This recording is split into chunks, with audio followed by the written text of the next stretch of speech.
How you doing, everybody? I am Raf. This is my co-host Kyle, aka Beer Buddy, and we are the two dudes who talk music. And boy, do we have a special one for you today. Oh my god, we have a very special one for you today. But before we jump too far into that, um, like, share, subscribe, all that good stuff. We do interviews, usually live streamed, sometimes pre-recorded, but usually lengthy interviews with musicians and music-related people from Australia, but starting to be more, out and across the world. We also do reaction videos over on the Metal Ruse channel, so if you like that, get over there Oh and do yeah, and check some of those out. But today, my lord, we have what is possibly the biggest interview that we have ever done. yeah. We have an absolute legend for you guys. Promoting his new book, Recollections of a Rock DJ, we have Neal Kay. Now, if this is a name that you don't recognize, that's understandable, but this is a bloke who was in the trenches in and around the scene in the UK in the late 60s and early 70s. This is a guy who witnessed the new wave of British heavy metal and everything that came before that. This is a guy who was in it during the rise of bands like Sabbath and Led Zeppelin and the Rolling Stones. This is a man who knows his shit in and out. Oh yeah. So we could not have been more honoured to be his first ever Australian interview. So good. And we spent so long talking and barely scratched the surface. So Yeah. we are absolutely going to get him back for more. But ladies and gentlemen, without further ado, let's head to our interview with the absolutely legendary Neal Kay. Thank you so much for joining us today, Neal. We very, very much appreciate you taking the time to jump on a video call with us from all the way across the world. How you doing, mate? I'm doing great. What can I tell you? I'm honored to be with you today. I mean, I've never, ever done anything like this before. I've never, ever done any media live contact with anything or anybody in Australia. It's the first time for me. I'm like, how do I put this? Let's see, I'm an Australian virgin, if there is such a thing, and Oh, I doubt that actually. no better Um, way to pop your cherry than with us. so as far as contact with anybody in media in Oz, this is my first time, and I feel deeply honoured that somebody even cares. It really has surprised me. Um, I didn't, I'm when all this happened so very many years ago. No one ever thought, that it would matter so much in these times. And of course, we're very pleased that it has mattered, but nobody ever did what we did back then for fame, for fortune. It's just that somebody had to stand up and literally make a stand. There was a war to fight. I mean, we're talking now about, the 70s. Punk was raging everywhere. Mm-hmm. Venue managers, promoters in venues, they wouldn't put anything on but punk or shit. Oh, sorry, lads. I presume I'm allowed No, to that's Oh yeah, perfectly you fine. you Yeah, let you you let me speak, absolutely fly, can. sir. speak You let my me mind. fly. Listen. You will find me very forthright. I do have definitive views about things, and I tend to voice them. Of So course, of course. if I upset anyone in advance, hey, I'm real sorry. No, that's perfectly fine. um, we never. I mean, it was bloody awful because you've got big touring bands coming over from the States, even our own. Bands like UFO, for example, have been around a few years. The Scorpions were coming over from Germany. You go and see them at the Hammersmith Odeon in London, but there was absolutely zero play on radio. That the radio used to, you know, they used to have this thing they used to tell you if you ever wrote in for a request or something rock on the BBC, because that's all we had at the time. And they say, oh yes, well, the housewives don't want to hear that whiny, waily guitar noise. It upsets them. And that was basically the format for years. So fuck them is Yes. what I basically said. And you know, there were so many new bands that were trying real hard to be discovered, at least to get a gig, to go somewhere where the public could see them. and make their own decision about how good or bad they were. It's not up to, you know, promoters and venue managers to decide what goes on. Not at all. And you know, I was getting more and more annoyed myself. Look, I'm a biker. I've been a president of a bike club before now. Oh, wow. I'm that sort of a person, all right. I don't fuck about. I speak my mind always, and I've learned to be very truthful in music and rock and roll. There's no point trying to kid anyone if they're no good. For example, you have to tell them. You can't, you know, bullshit. And the industry is full of bullshit, totally and utterly. It was then, and it still is now. So I got this feeling. I went to see Montrose on the winter tour of Warner Brothers, 1972. And on that tour, Montrose were the only rock band. You had Bonnaroo, Tower of Power, Little Feat, and Montrose. They were the only rock band on the tour. What the hell they were doing there, I shall never know. Sammy Hagar was the vocalist at the time. You know, Ronnie Montrose himself and the band. And I was with my first wife. I sat there in the audience and went through all the other stuff. Yeah, a couple of them were all right. They could play, but hey, ain't my bag. And then Montrose came on and absolutely stormed the place, unquestionably. And from that moment on, I just thought, what the hell is going on? You know, somebody has to make the stand somewhere. Something's got to be done because I want to hear not shit music in the elevators back home in the stores. I want to hear rock. It's just got as much right to be heard there as anything else.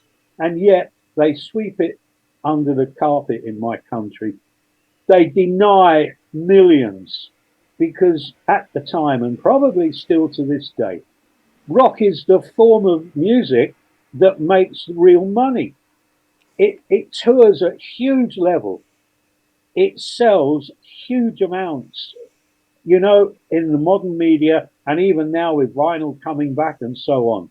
And yet it's been classically ignored for years and years and years. And I just decided it was time. I didn't know how, but something had to be done.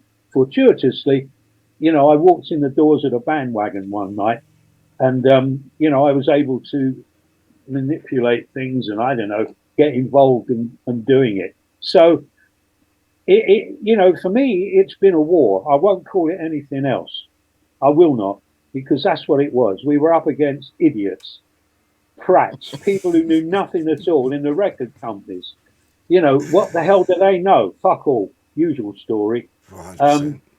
And live, Rocky's live. Rocky's a live animal for me, gentlemen. And that's where the real value is. You know, things get so ridiculous, even starting back then. You know, you couldn't go on top of the pops; you had to mine.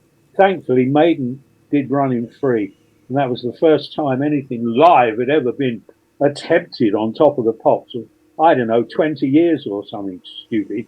And even then, their idiot sound engineers made a real hack of it. You know, the whole thing about us is the spirit. It's in the heart, it's in the soul. It's part of a lifestyle. It's not a fashion and never has been, and it should never be treated that way.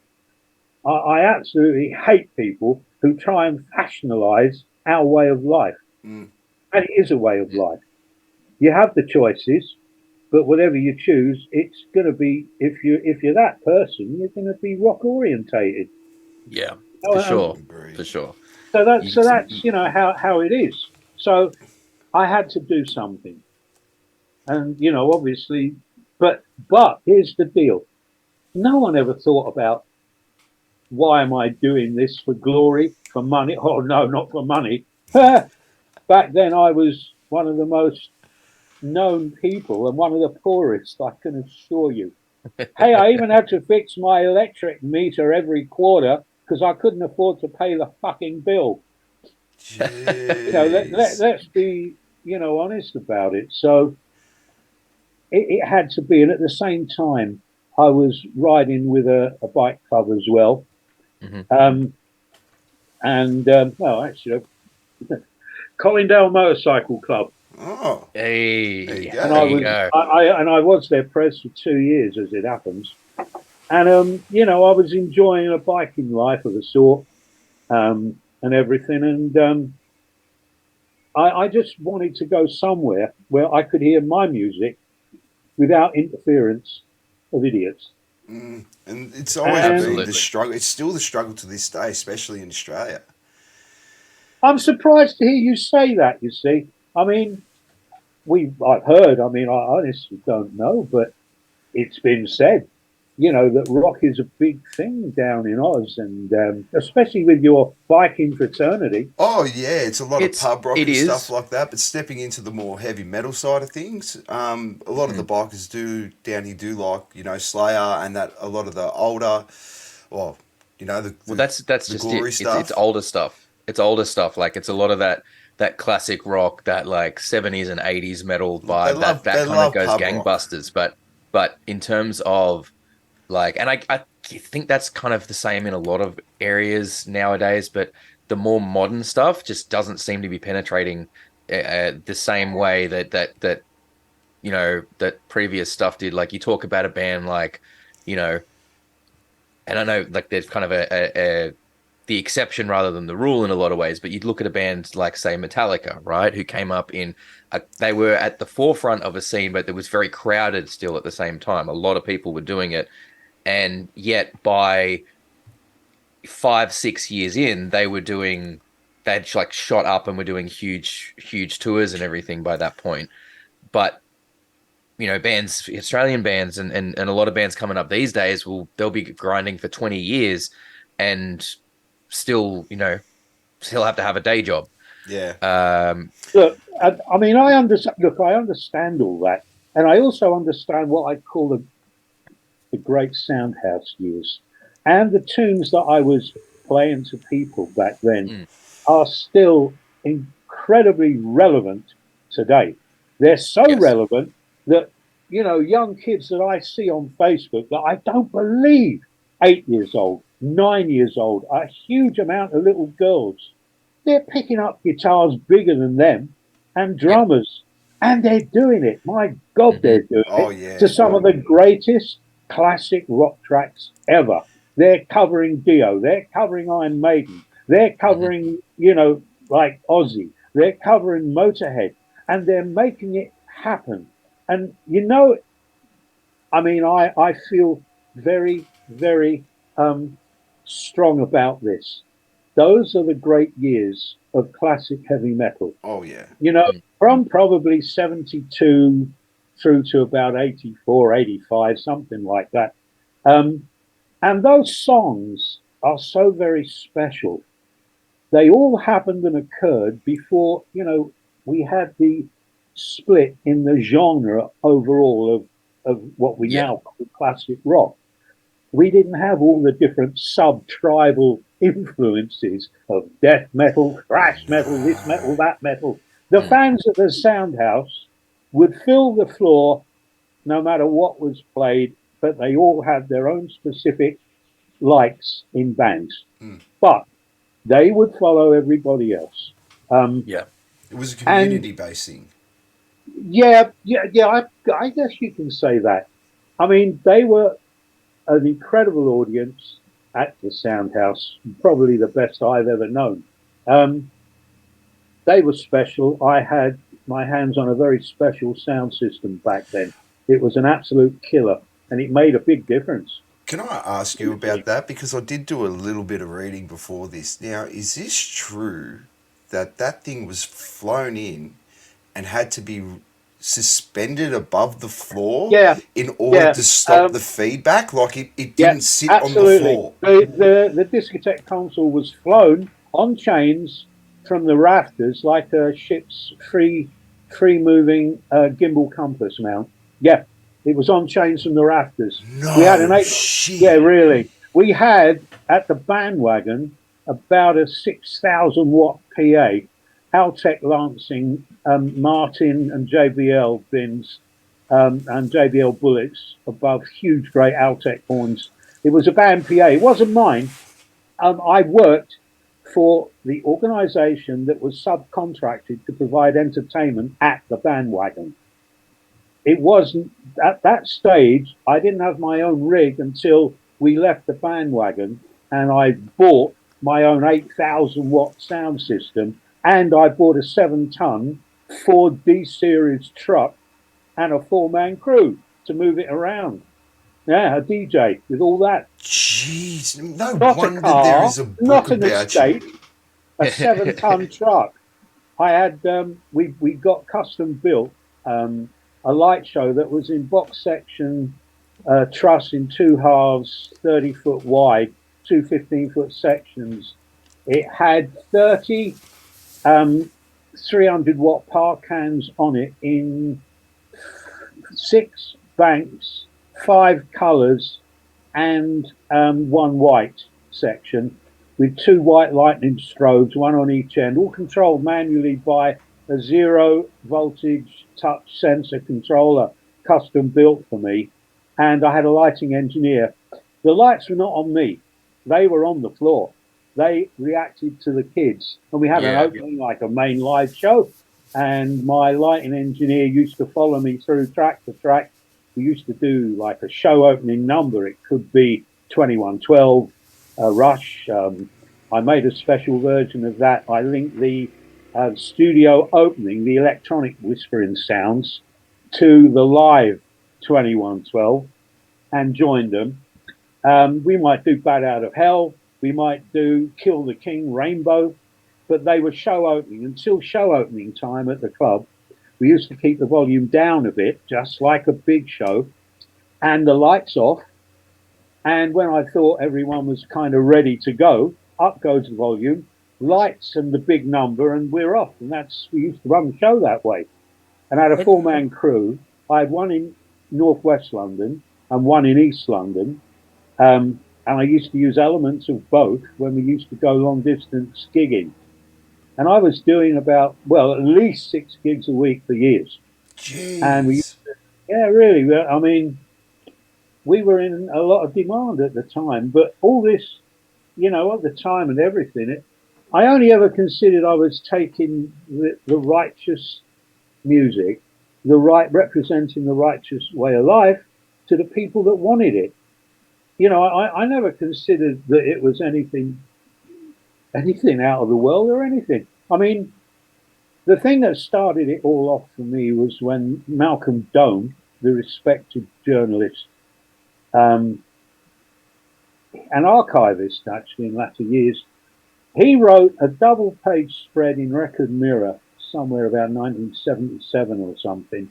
He came up and saw the Sound House and he loved it. And I realised from that moment on that in order to get the promotion, in order to push rock, which was what I wanted to do, obviously, I needed the help of the media of the day, the press.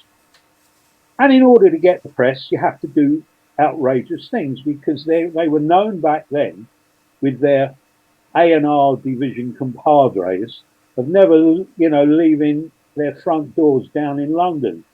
And the bandwagon was like about 14 miles from central London, north of Wembley, actually.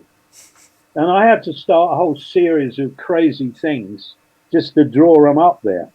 Now, Jeff Barton from Sounds was actually the man who did put us right there. He came up, I've been badgering him for fuck knows how long, and his paper, Sounds, was very heavily involved, like they all were, of promoting punk. And he alone was a Kiss fan. Well, that ain't saying an awful lot, but at least it was on the right railroad track.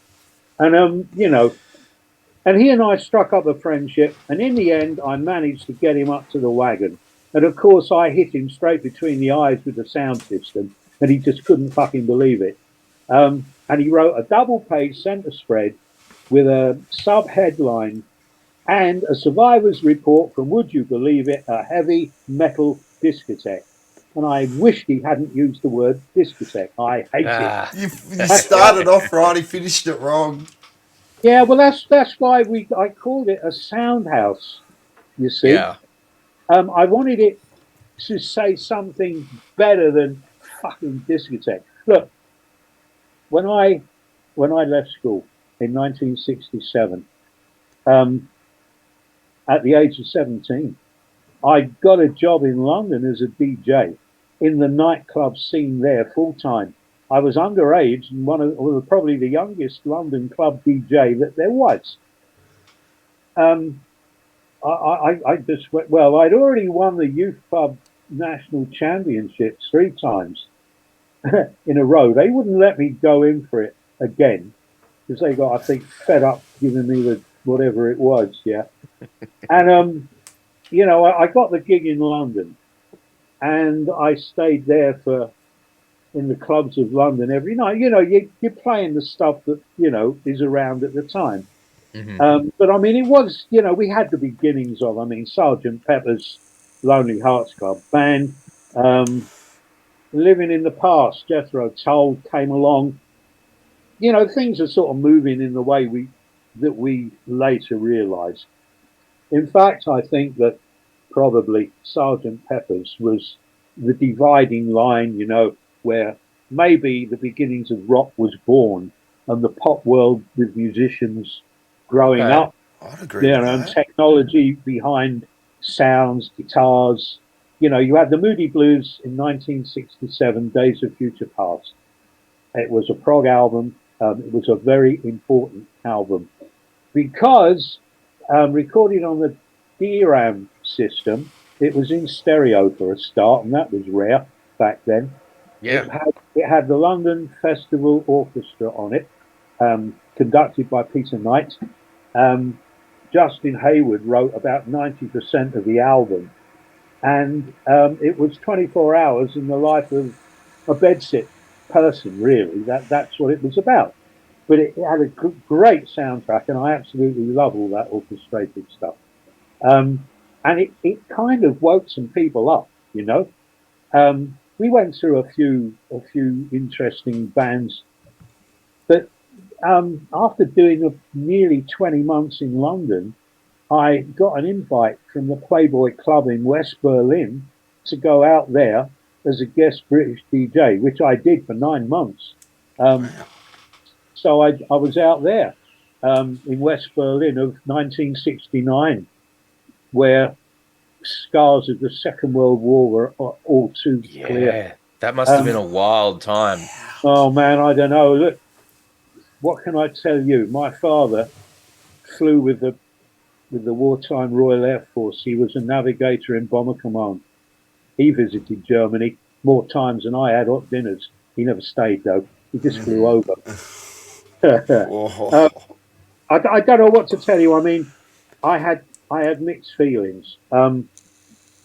I had really mixed feelings. I wanted to go. The war shit's nothing to do with the young generation in Germany, not at all. I made some great friends there. I lived there. I was in the Playboy Club. They had a resident German DJ, Detlev. I was up on my own stage, doing the show. I've got a bit of French, actually. I can speak French. And I did English and French, and we had an international show sort of thing. The Playboy Club was, wow, a lot of it was really weird. It was like the old movie Cabaret, because we still had some of the weird acts that they used to have before the Second World War in these places. Like, I used to share my stage on some nights. There was a bloke that used to come in and play this saw with a, I don't know, with a violin bow. Bend the saw and make music. Yeah. Whoa. I used to share also every night this German stripper with a real fat ass used to come up on my stage, right? Raina. Her name was Raina. I remember her to this day.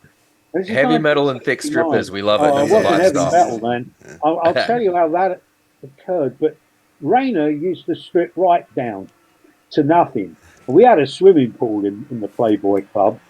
And, she used to stand on one side of it. Anyway, she used to take her G-string off and hang it on the end of my mic stand. And when she finished, she used to rush off to her dressing room naked. And I used to carry a fucking G-string, resplendent with millions of pubes, arm's length to her dressing room every fucking night. And I Take mean, it. it was an absolute killer, lads. You know, I mean, I had to drive there. I was 19. I got the ferry from Harwich across to Hamburg. And at 19, I drove about 600 miles through Far East out. Germany in my transit van, my Ford Transit, with my first wife to be, who was a dancer, to take up the contract. You know, we had a Russian guide through the East German part. We had to follow a corridor. They had a tank up front and armored an APC up the back behind us. We were not allowed to stray or anything like that. 15 miles an hour. They confiscated my Daily Mirror, which was Whoa. like a social paper of the times, really. And they opened up. I had to take my own gear, my 4x12s, my bass cabs and stuff. It's not big rig, but it was good for the day. And they opened them all up at the border in case I was trying to smuggle something in or somebody. I mean, it was very, very hairy. And to add to that, you know, we had the sadness of what was left in Berlin from the Second World War. I went to Checkpoint Charlie. I could see all around the wall where young Germans trying to escape to the west had been shot in the back by the East German police. Um, and you know the Russian and East German guards. Um, we had a we had a Luftwaffe reunion in the club one night. That was funny. That finished up in the swimming pool. Oh, it did. As a matter of fact, back then I never drank when I was working. And they came in one night. They were not old Nazis. They were just, you know, members of the Air Force, the Luftwaffe. They were having a reunion. They were in their white mess jackets. And I was up on stage and they kept buying me Cuba Libres. That's like a rum and coke. And I kept telling them that I don't drink when I'm working. So don't, you know, soft drink. Anyway, they kept on and on. I had about, I don't know, 12, 15 little glasses up the back. And in the end, they wanted to, one of them came up in English and wanted to know, like, why I wouldn't drink with them. And I said, that's not the right question to ask me, particularly. And it kind of got a bit heated. And he lashed out at me and I hit him. And then we had a fight on stage, which was entertaining. And then the venue manager came over and the German DJ came over and a few more of them came over. And in the end, we sort of finished up in the swimming pool. And it was a very wet affair for a while. And, Jeez. and afterwards, we actually did have a drink together just to prove they were all right. I mean, it was strange. And I started the evening at another club called the Big Eden, held 2,000 people. It was an underground rock club. It was the first time that I heard a band called Gravy Train, bit like Tull, progressive, led by a flute. Oh, Very, wow. very nice. Um, there were other tracks down there that we used to play. I think I've got a funny feeling it may have been a bit later or not. I thought I went to see Barclay James Harvest at the Deutschland Halle. I'm sure they did a gig there just in their beginning stages at the time. And West Berlin was live. I mean, very lively. You know, hookers were working the Kurfürstendammstrasse, the main street, out of open top Mercedes. The off duty armies of ours, the French and the Americans, were right there. You know, it was that sort of a thing. It was very, very alive. It was like Tombstone, Wyatt Earp's old town, you know, where nothing ever slept. There were Mm. boozy military all over the place. Rudolf Hess was just up the road in Spandau prison. Far out. Should have paid him a Right. fucking visit. I don't know. I mean, look, basically, what I didn't realise was everything I did, you know, leading up to the bandwagon. It was an apprenticeship for me. I didn't realise that at the time. And looking back and doing the book, I realise now that, you know, the bandwagon was no place for a novice DJ not to Mm. achieve what I wanted to. It was serious work, gentlemen, and it required absolute drive, determination, the will to carry on no matter what obstacles you come up against. And basically the attitude to fuck everyone and just get on with it, because that's the way you win wars. Mm. There can't be an argument. I mean, you know, I never realised how much we were needed by all those little bands around Europe and eventually from other parts in the distant world, that would send demo tapes to me as if the industry had given up on them before they'd ever heard them. Yeah. And somebody had to do something about it. I had a pile of demo tapes on. I mean, I didn't even have an office or anything. You know, the public and the manager of the pub, the Prince of Wales, he let me use his little office in the afternoons to do business, make phone calls, because I couldn't even afford a heavy phone bill. And back then we didn't have any, you know, Oh yeah, it was all there yeah. was nothing. There was no phones, no internet, no nothing. No. Everything was done on what we call a landline. So, I used to phone up all the record companies. That's where it all started back then.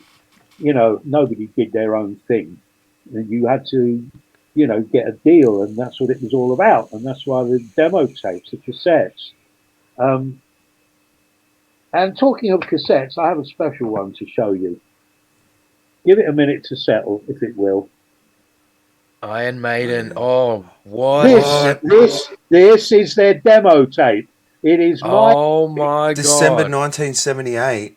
yeah 30th and the 31st of December yeah. 1978. That's when it was recorded, Spacewood Studios, and this is the tape I used at the Bandwagon and the one I took round all the record companies for them.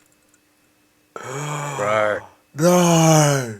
I'm getting Man, my that first is Iron Maiden experience when they come to Australia. Coming up and going with my dad.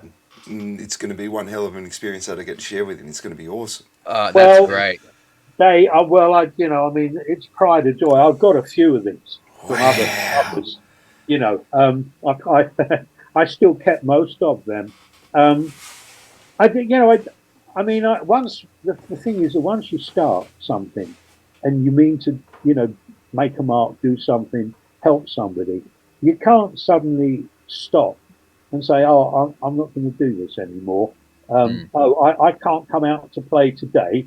My dinner's ready. Yeah, It's a selfish, totally absorbing industry and way of life.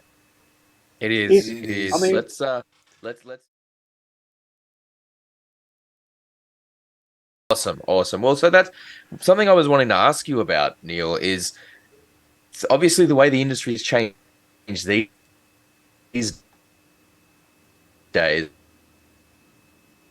but I think a lot of people really important and impactful the DJs were back in that era.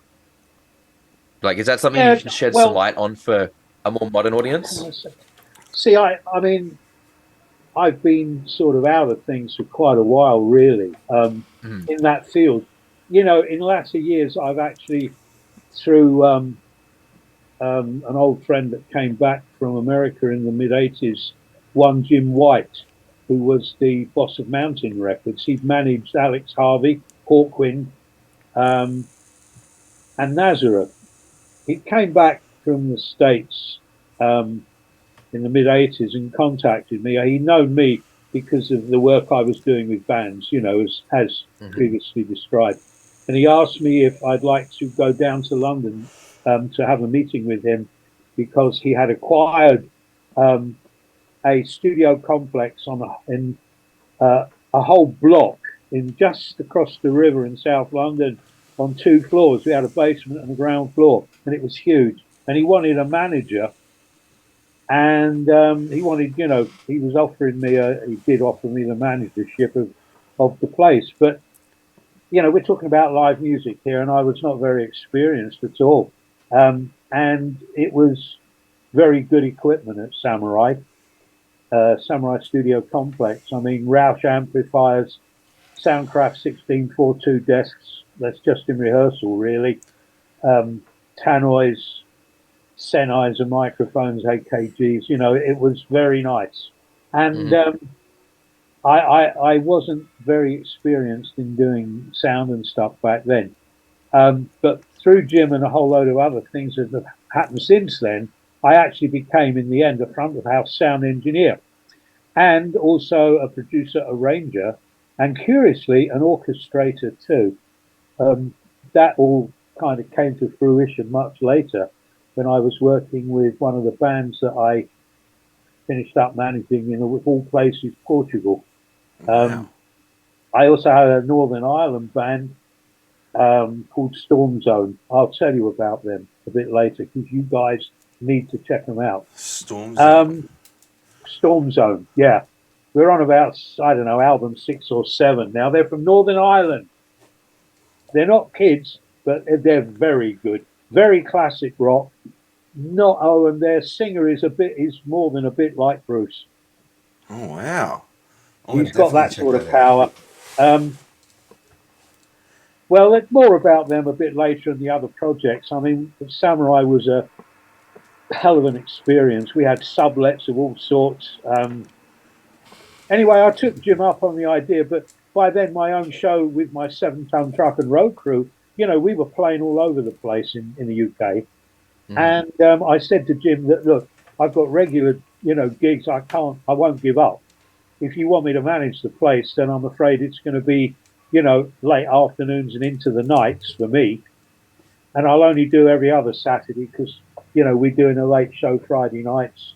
I Hmm. got to cross London. I got a crew to think about.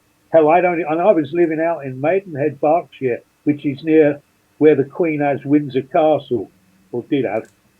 I mean, it was a hell of a drive in a D series, which was Mm. a 7-ton truck, but it didn't have a very big engine. I mean, it was flat out at about 50, up, with a wind behind it on a good day, kind of thing. Um, and I mean, I was the only one old enough to drive it in the crew anyway. You know, Although eventually my crew boss attained the age of consent for driving trucks, and you know, he could drive it, but I usually did most of it myself. Um, so, I worked for Jim. I learned the gentle art of sound engineering down at Samurai, really.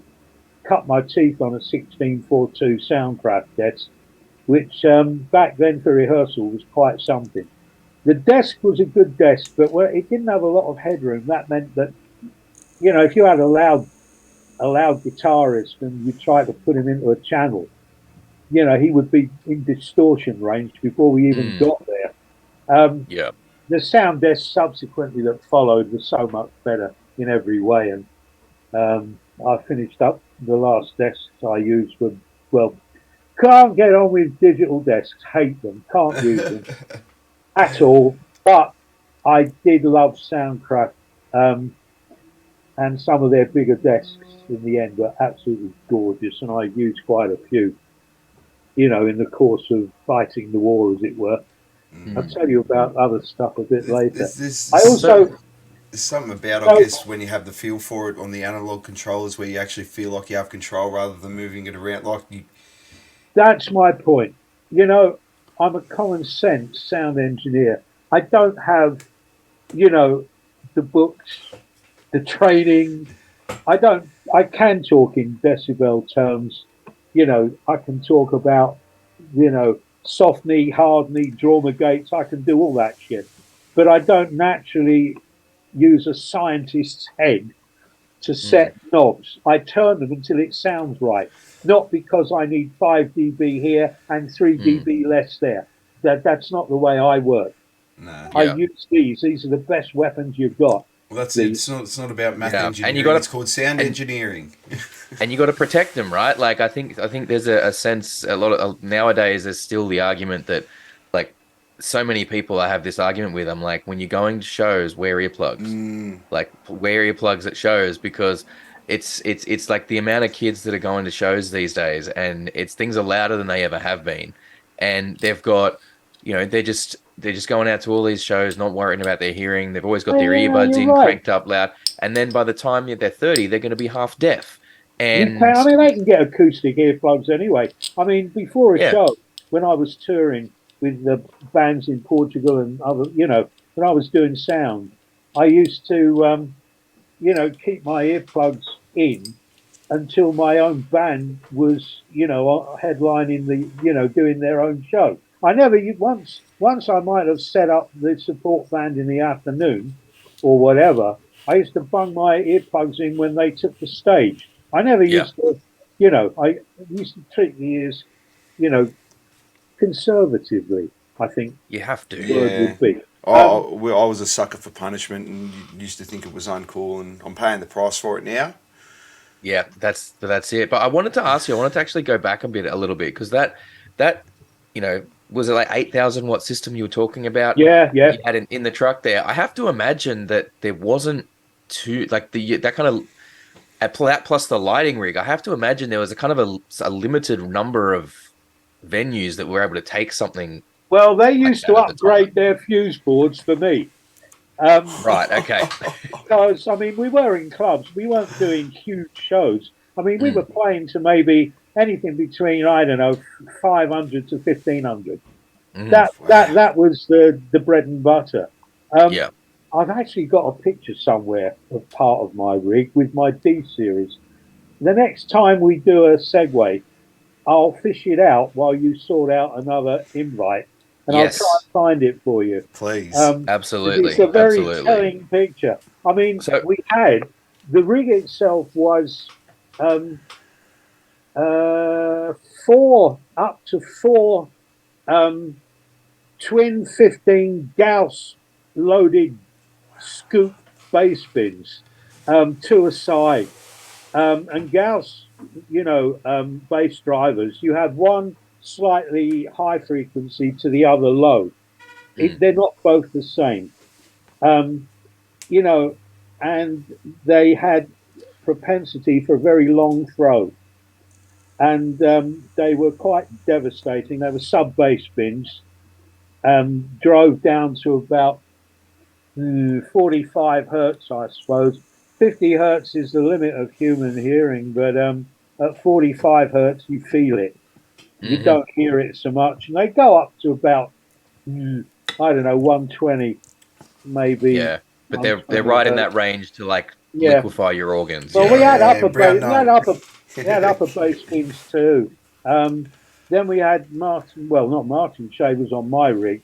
I had mega shavers, mid-range exponential flares, twin horns and bullet arrays on top, both sides. Um, and it was a beast of a sound system, really. I mean, I bought it because, I was obviously experienced in club sound systems, Yeah. first from the 1960s, late 60s. And the club owners in London never spent anything on anything, orange boxes. There was one club owner that actually did care and put seriously good equipment in his clubs. But all the others were just like orange boxes, terrible sound. And Mm, the thing is that, I wanted to play rock, or classic rock, whatever you want to call it, the way that in miniature, but in concert, you go to a major concert gig, yeah. and I wanted that power. The advert for my show used to say, the sound, the bandwagon heavy metal soundhouse delivers the power, and it fucking well did. And Yes. it's like everything. And the lights, I would, my own show would not have puny, pathetic lighting. I wanted lighting that counted. I wanted like band manually operated switch lighting with a lighting engineer to follow the track through every push, every pull, every stunt, bang, Mm. whatever's going on musically, that's what happens on stage. I wanted that on the audience. So you And really we tried to combined the focus on two. bringing a live experience through your DJing. Oh yeah, yeah, really. But it paid off. People would come to the sound house, my shows on the road, and get absolutely astonished because we used to be able to do things that. I mean, look, sometimes. even at the bandwagon, we'd borrow extra gear, and I would, for example, do special nights. I told the Pink Floyd story in quadraphonic. Even at the late 70s, Oof. we told the Free Bad Company story. We told the Deep Purple Rainbow story. We used to do these specials. We told the Rush story. Rush are one of my favourite bands ever. I like Dream Theater too, but I think Wow. Rush had the edge. And I compared Rush on the Hemispheres tour in the UK in 79, 78, 79. Went up to Bingley Hall in front of 10,000. It was a thoroughly enjoyable experience. I found that they're not rock musicians. I don't know, they were more like university professors. Very quiet, incredibly intellectual and intelligent. Geddy Lee, actually, I was the littlest person on the tour, right? I was the link band, DJ, and compere. And Geddy Lee took time out one night before the show to come over. He went through my record collection. He started talking to me about the bands, the albums, and stuff. And I was very, very moved because he didn't have to. Um, Neil Peart was a Bible basher. He had a black felt corridor from the wings to his drum kit. He would never allow to be seen walking to his kit. He walked with a Bible in his hand, always. Wow. Wow. Alan Dyson was very quiet. Um, I mean, I had Jimmy Bain's Wild Horses with a support on that tour. And believe me, they got a right drubbing from everyone. They were the wrong band to be there. They'd have been better off not having a support band and let me do it, which I've done many times at large gigs as well. They didn't go down, but Rush themselves were absolutely incredible. I was honoured, absolutely honoured to, have been a little part of their show. John Curd from Straight Music booked me, he's the promoter, to do the thing. And it was a lot of fun. I elected to travel in my own vehicle and they paid me for my fuel and stuff. I just got hold of a Jaguar, an XJ6 Mark II, extra long, manual, 4.2.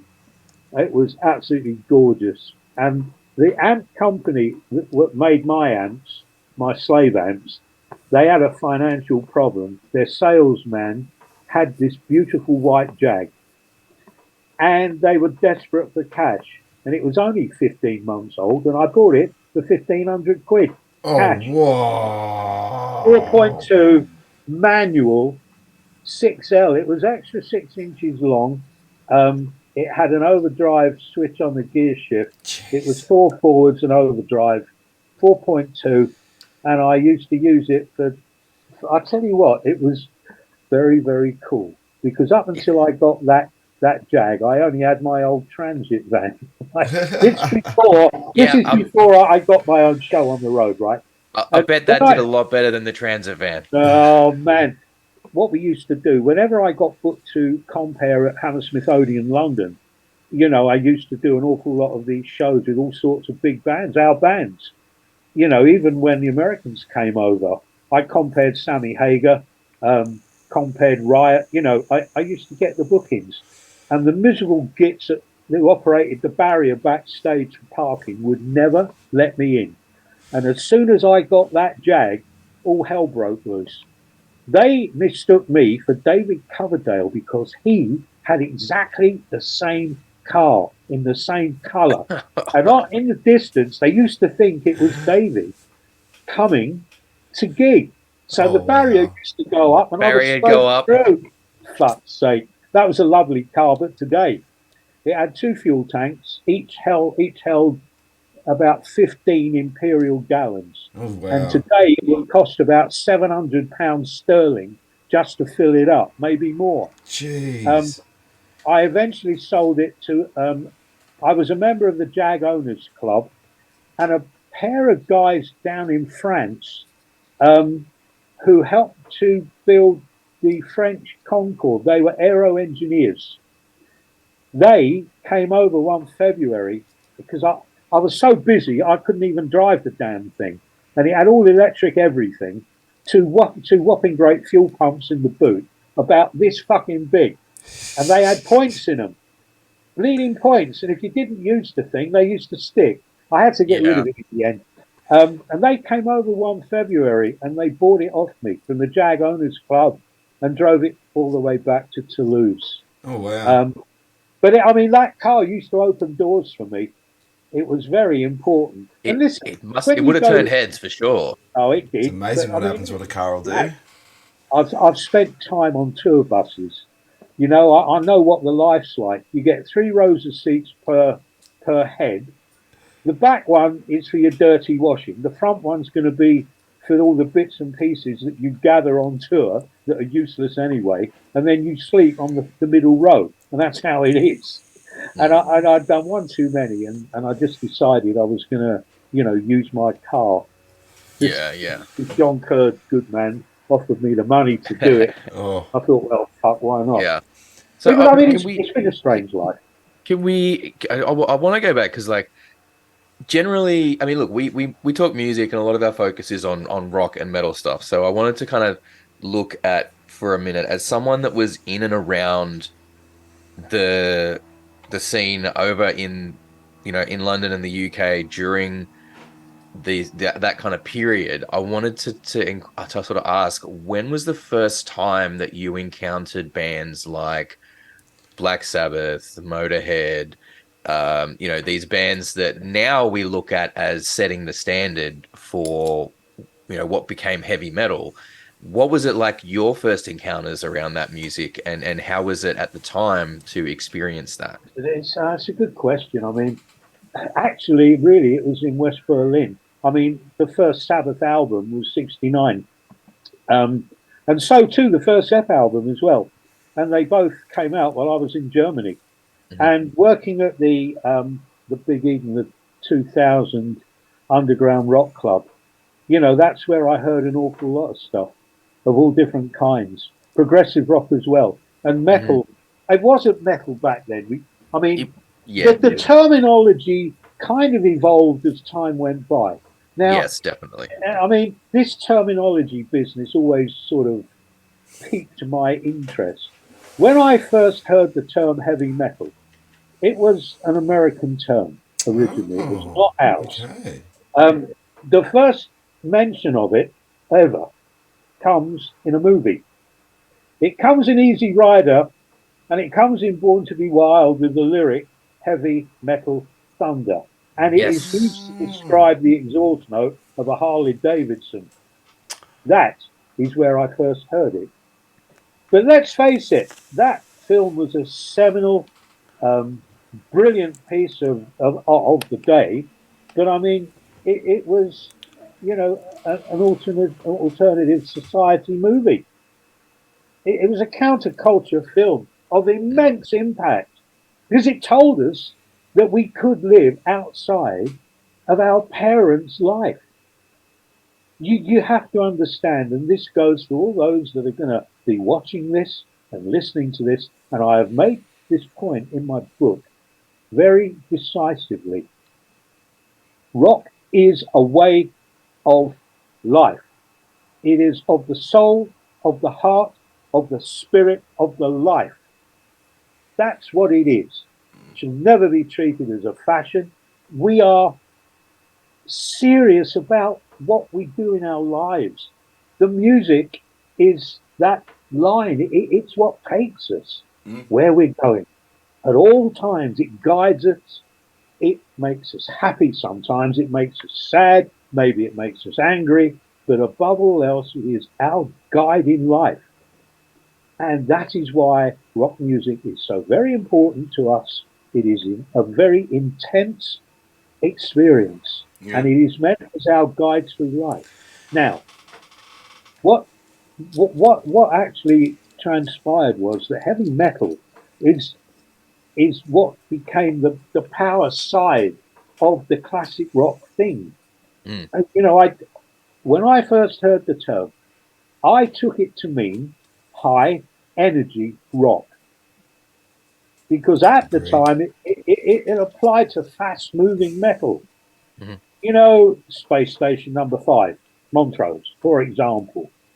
Even Aussie opened the proceedings, with that lovely little single of theirs. It was a 45, for God's sake. Um, you know, rock was developing along with the development of musical instruments too. You have to Yes. consider, that the guitar manufacturers, along with the developing electronic age, were able to give us this so important development for the power that we needed. Mm. We all that follow rock are completely encumbrant on the power chord. It seems to provide life. It's a life source. Well, it was to me. I Mm. didn't want to listen to insipid shit on the radio. I didn't want it. I was a club DJ, and by the end of the decade, and got back from Germany, went back into London, just passing really.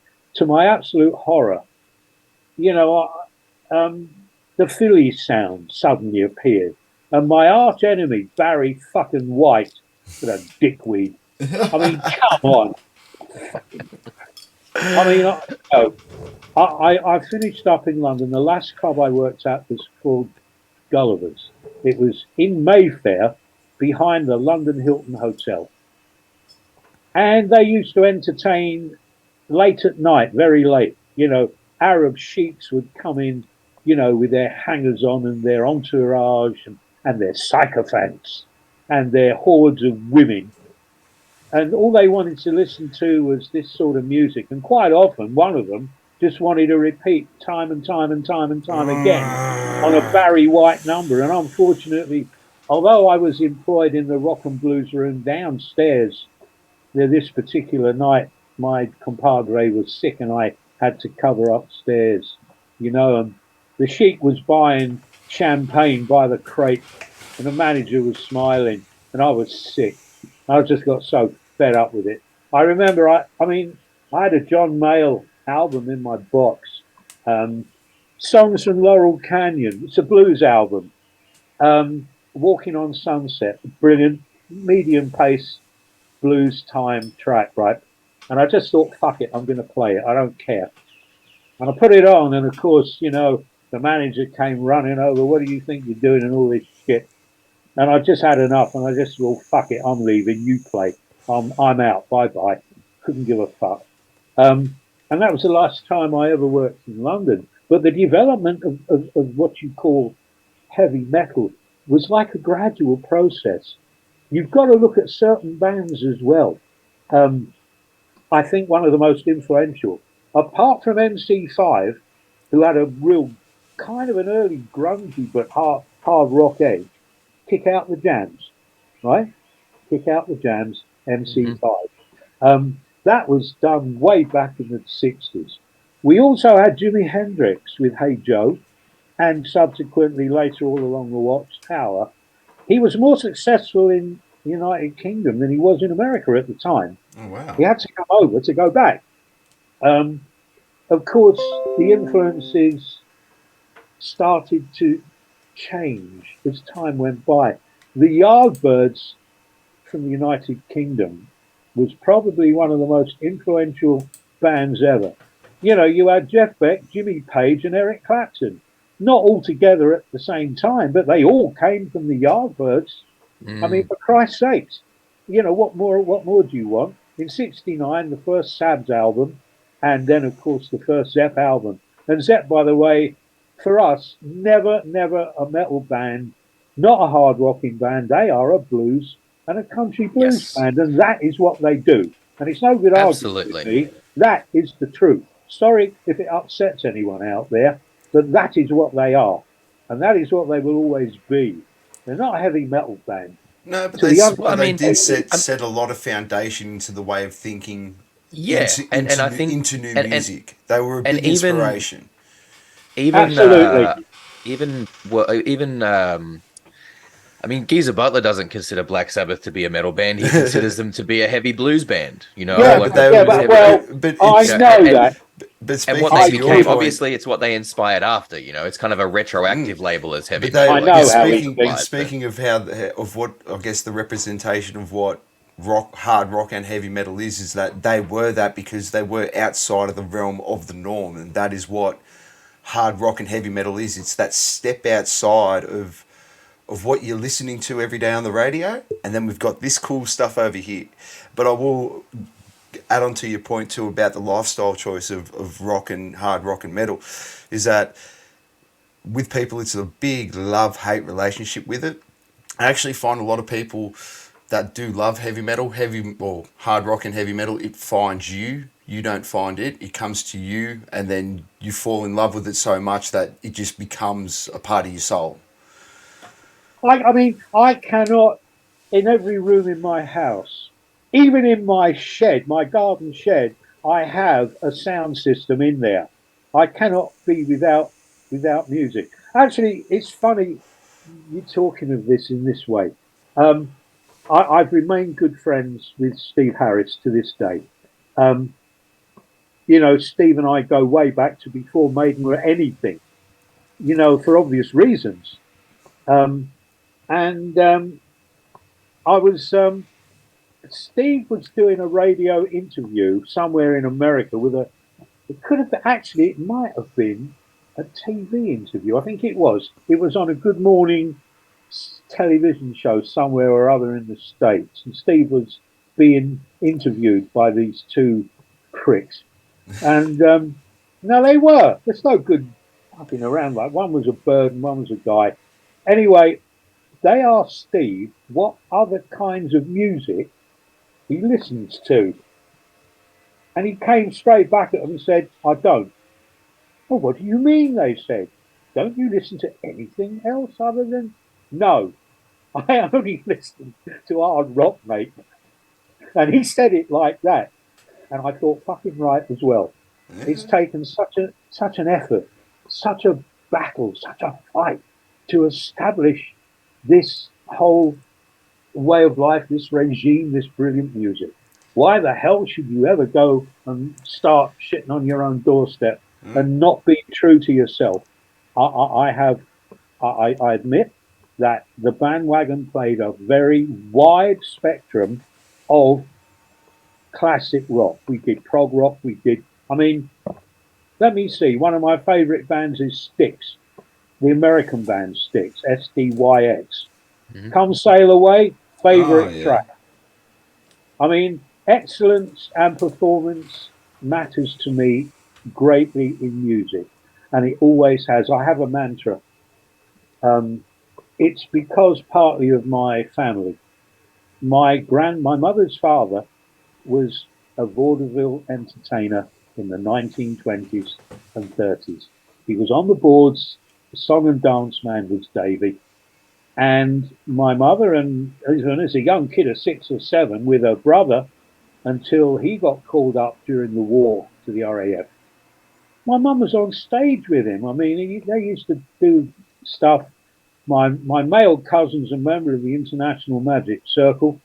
My female cousin has been in movies and has a voice which was not unlike Cilla Black, but of course that don't work anywhere near our stuff. But she had a huge voice, and as I said, that's my mother's side of the family. We're all entertainers, and I consider myself, more an entertainer than an actual DJ. The DJ bit, anyone can spin sound, but making people laugh, now that's important, but not by telling jokes. No, no, no, no. It's by putting the right quip in at the right time. It's by playing the stuff. Like on the Soundhouse Christmas shows live. I might play I might have played, like a Maiden number, an AC/DC number. Suddenly, in the middle of it, I go to Arlo Guthrie's 71 album, Hobo's Lullaby, and there's a real fast little country and western number, and it's about 1 minute and 10 seconds. And I'd shove that in, and the next minute, the floor's all doing that shit. And then I'd follow that up with a Sabbath number. That's called Make 'em Laugh. That's Yeah. that's Yeah, the way to throw him a do it. It curveball. sounds like you Yeah, really took it like you took the whole art of giving giving people, an entertaining thing rather than just Do repeating it, songs but that do they it. want to hear. Do it with music. You know, look, it's as old as show business itself. In the movie Singing in the Rain, Yeah. Donald O'Connor does an incredible routine with a dummy in the movie, and it's called Make 'Em Laugh. And he throws a dummy around, he dances with it, he goes up the wall and round the other side, and it is absolutely side splitting. I love Silver Screen because my uncle in latter years was involved in Hollywood as well. And I have all that history behind me, and I know my Hollywood of those years. And I mean, I'm a great believer in the excellence of performance. Now, the Yep. mantra is very simple. If you can't write and you can't play and you can't perform, then don't get on a fucking stage. End of story. That's it. But conversely, if you've got what it takes, and that doesn't mean thinking about playing in your local pub, that's all right, semi pro, have some fun with music. That's good. But if you mean to go all the way, then you're going to be in for a selfish life. You need to be the very best that you can be. Um, you also need a thing called synchronicity. Now, synchronicity is when, for example, all the planets align. It doesn't happen very often. They come into alignment, and so too if you're going to get into rock and roll, and in the high to reach for the highest points, like stadium circuit. And that's what you have to think about, because whoever backs you needs money. Rock and roll costs money. It's no good playing to 30 people in the local pub. That ain't going to earn you anything. If you mean it and you want to do it, then you've got to be prepared for all the pitfalls, all the troubles, and everything else. And what you need as well is synchronicity of being in the right place at the right time with the right contacts and the media behind you and a record company behind you and everything else in the modern day in the media that the world can give you. And you've got to be able to write songs that the public can actually get to, that hits them. Yeah. You know, I've had this discussion with musicians who think sometimes that their greatest work on a certain album is the most technical. No, it's not. That is great only for them who understand what's going on in the song. It's But music for musicians. Yeah, there that's you go. Exactly. Exactly. Right. That's the point. That doesn't help sell albums to the public. You have to have that songwriting and the great positive songs that hit the public right between the eyes. Yeah. And you need more than one. You know, the most successful albums, from my point of view, are the ones that I could pick maybe 4, 5, or 6 tracks off of and play to the public. Um, One of those in a lighter way was Brian Adams' album Reckless. That had some shit hot tunes on it. And I know there were soft ballads and things, but I don't shy away from ballads. One of my favourite things with the Scorpions is the Berlin Symphony Orchestra with the Scorpions live. Um, um, and, I've got the DVD here and I absolutely love it. I love it to bits because it's the absolute perfect match. A symphony orchestra conducted by a long-haired guy in a leather coat, right, with the Scorpions and the introduction to the Wind of Change, which is a very special song anyway, because it these days it signifies freedom and the attaining of freedom. But back then, of course, it's when the German East and West Wall came down, um, Yes. and that was a monumental event, actually. It was for all of us. But the orchestration behind that on this DVD is absolutely phenomenal. And I love all that stuff. I love UFO, the band. Love to Love. What a song. You know, I love soft ballads as well as I do, hard stuff. At the Wagon, they played everything. yeah. And I'd have special nights like connoisseurs night. You could come in on a Tuesday night, which was a little bit quiet. I never played anything that would fill the floor, really. It wasn't a headbangers night. It was a night to appreciate decent music. I might play a Robin Trower track. I'd probably play a Pink Floyd, maybe Genesis. Yes, you could ask me for stuff right off from the back shelf, and maybe I'd play it. It was a night for connoisseurs who appreciated a great sound system with some great music. Thursday night was Sharp Night. Let's hold for a second there. We're just about to run out of time. You grab. Well, I've got a few pictures here. I don't know quite. This is my old 7-ton truck that I told you about, and that's me hanging on the front of her. Oh, wow. Yeah, well, I saw some pictures of you back in the day with the glorious moustache going on. Oh, yeah, the twin Japanese thing or the Chinese thing. Yeah, well, that's there. The handlebars, the handlebar moustache. We called my truck Black Bess, and that was after Dick Turpin's 15th century highwayman horse, his horse. And I had an astonishing ghost story that goes with that, actually. Well, wait a minute. Let me show you these as well. This was part of the touring rig that I told you about. That's me standing on it. That's just part of it. That's just part of it that used to fit in the back of that truck. Yeah, yeah. Holy shit.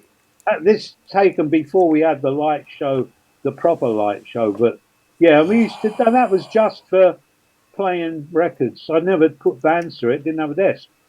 Whoa, that's just wild, a man. DJ on. Jeez. That would have. Yeah, well, I mean, the PA systems weren't what they were now, right? You don't have like these kind of crossover things. You had to have the speakers for each range, each sonic range. Yeah, you had to have separate speakers for each range, but I did have crossovers.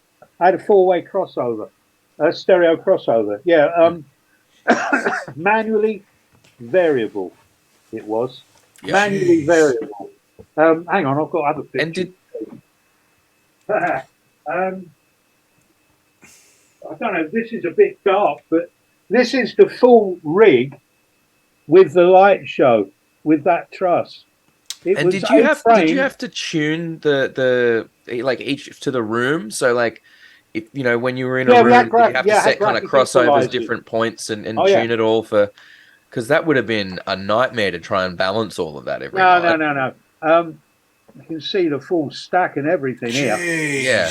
And as I said, the light show was in 2 halves of 15 feet box section each, and they were connected in the middle with steel braces, and they both floated on winchable A-frames. That's an impressive setup. Wow. I mean, that's an impressive setup by today's standards, let alone back then. Fucking hell, I mean, this is like over 40-something years ago. Yeah, exactly. That's what I mean. Like, by today's standards, that's impressive. Still massive. Even then, like back then, that must have been like off the chain. Well, I mean, we flew the console from the truss on chains. In the bandwagon, the chains were connected to huge bolts in the rafters. So I mean, the feedback on the bottom end could have been really bad, but we used sponge legs under the turntables. Well, I still do today in my studio here. We're actually in my studio in my house. I was saying to you about how to raise the profile of the bandwagon to get serious attention, to be believed by the industry rather than just laughed at as a point of curiosity. It was deadly important to get the support, the help, both of the media of the day and, more importantly, the industry, which was then management, promotion, agency if you want, and record companies, the majors. I realized that if I got something outrageous done, the press would come. I took a chance. My contacts at CBS Records by then were very strong. CBS in London had Epic as well. And on Epic was Ted Nugent, and he was coming to tour the UK. And I thought, my God, could I get this god of guitar of the day to the bandwagon to meet the kids? A personal appearance by Ted Nugent. Never, ever anything like it had ever been done before in rock in the UK, ever. And I went up and saw, I saw my guy up there. I was introduced to some of the heads of CBS London. And we decided that if Ted would agree, it would be an unbelievable coup, both for the music press, and of course, once you've done that, how could anyone else turn you down? Well, Ted Nugent was here last week. Are you telling me that I can't have, blah, blah, blah, blah, blah? It worked like a dream. And here is a picture of me in the arms of Ted Nugent at the bandwagon. Shit. God damn. No shit. That is cool. Yep. He brought the whole band, actually. That is that's unreal, cool. man. I love that. Okay, that. Oh. How about that? And it was the first time. Others followed. Cozy Powell came. I don't know, loads and loads came. Members That's of awesome. Rainbow. Yeah, I got them down to meet the kids, sign autographs, and the press came in their droves. Of course they would. Melody Maker was there, Sound was there, they were all there. They couldn't believe what was going on. And it was a great way of getting them out of their cubby holes in London. But I also considered it wasn't enough. I needed something else.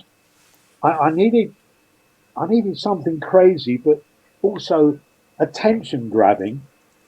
Apart from my, the moustache I grew, which was always written about, and that was a good point. I mean, that's what it was for. It's business. It's business. Yeah. Well, you got to shock the people. You got to get attention. It's not like like we were just I was saying before. Like we're spoiled now. Like we got the internet. We've got. You can sort of just put away. Back then, you really only had small opportunities to really make a statement in the industry. Yeah. And you really had to go out and do that.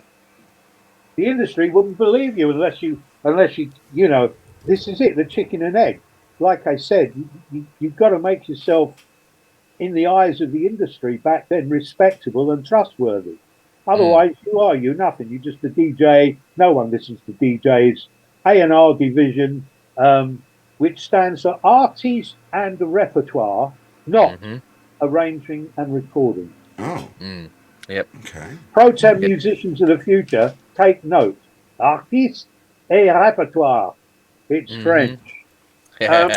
So I wanted to ask, right? Let's move into the quick question quarter. Kyle, just add the thing in after. Let's later. do that. That's fine. Do that in editing later. But basically, I just want to run through a couple of these like rapid fire questions here with you. Now, this is normally geared towards musicians rather than things. So there'll be some that we're going to skip out there. But I want to just get some stuff, some of these from you, just quickly. So what was the first album that you ever purchased? If you can recall, I know it's probably going back. I've been collecting out. I had 78s. I bought little singles when I was growing up in the 50s. What was your first single that you bought back in the 50s? If you can remember, or what was the most? I guess okay. What was the album that changed your life? I'm thinking about that. It could be the first thing I bought in the 50s. God knows.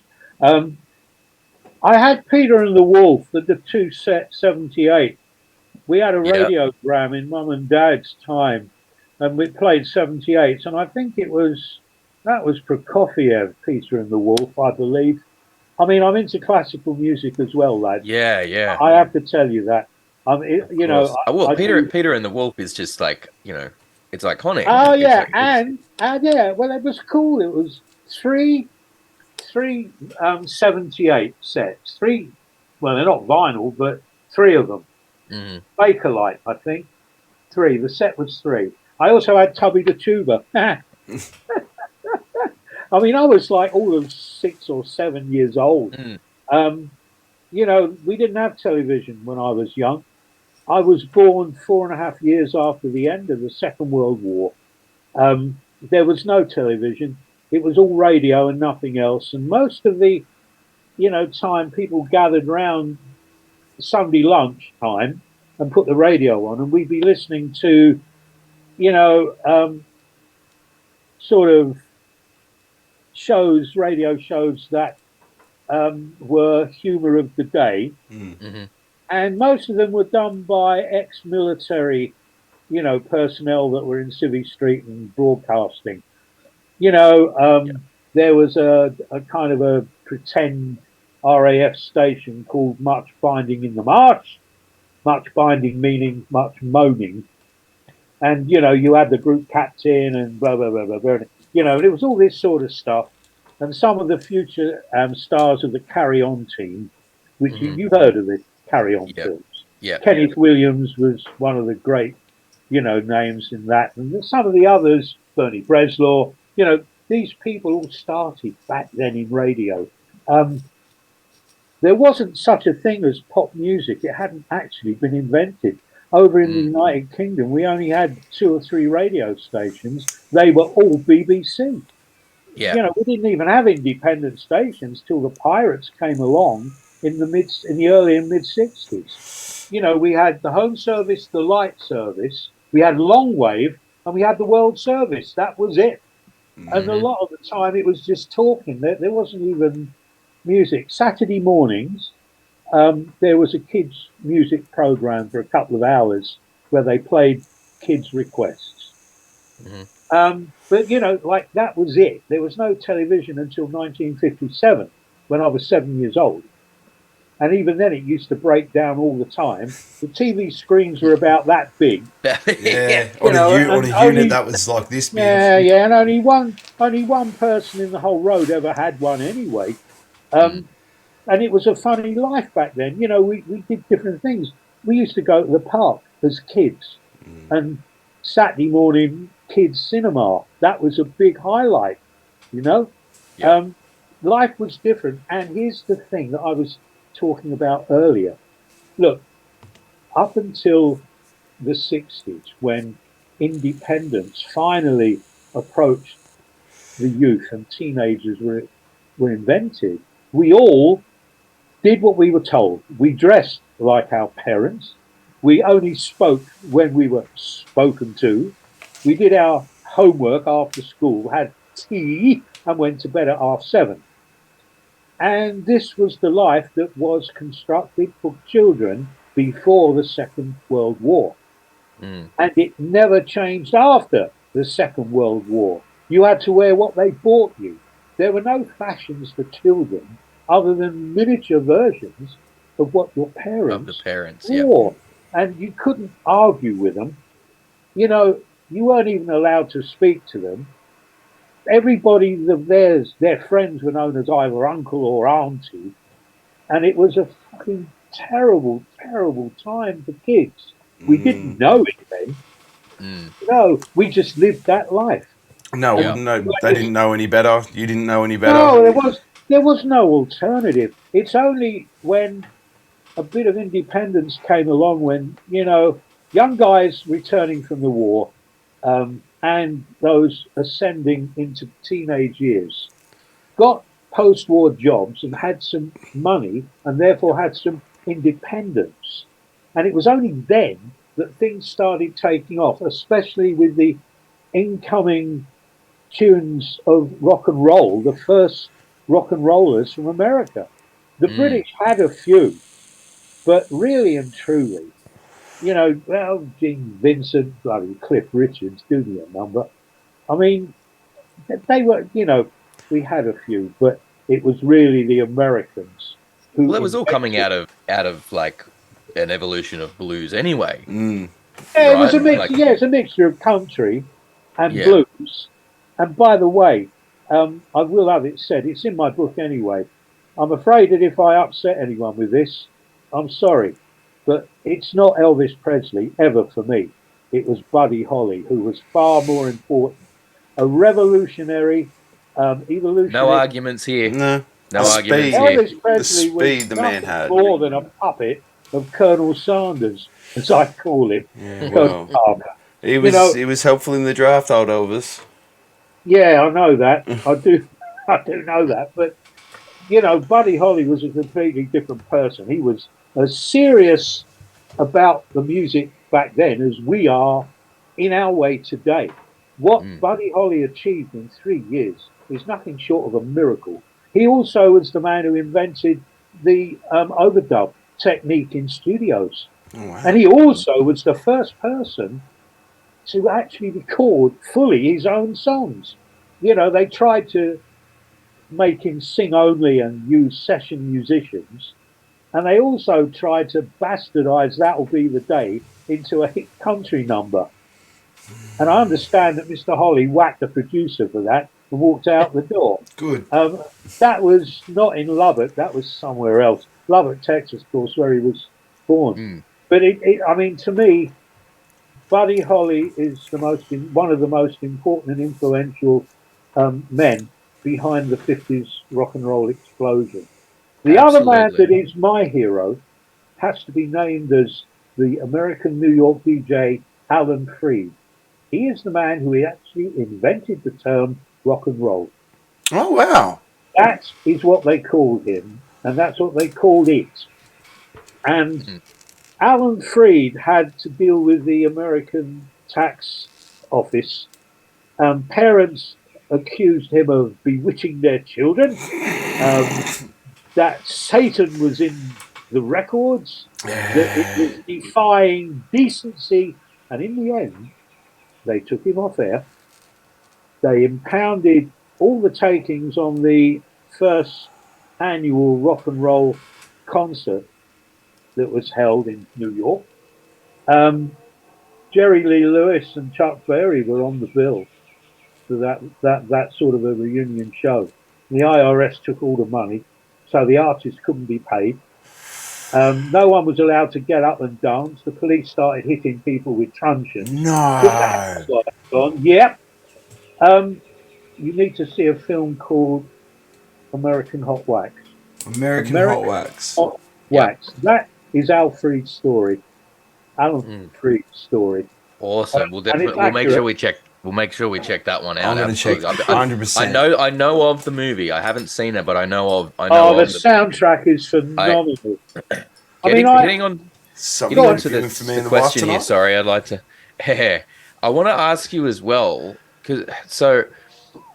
what do you remember? What the first live concert that you attended was in terms of like rock music?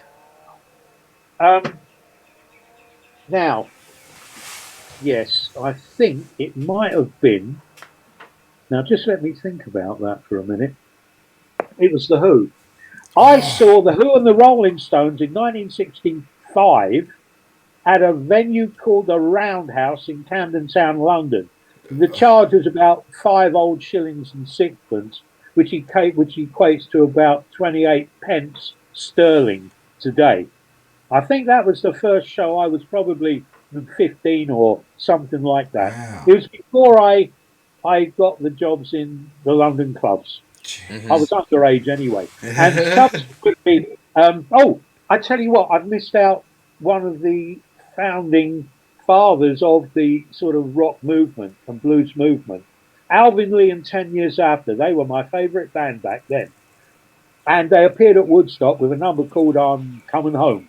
Oh, wow. And Alvin Lee dropped a line on the end of that, I'm coming home, Mum, by helicopter, because the roads were absolutely blocked.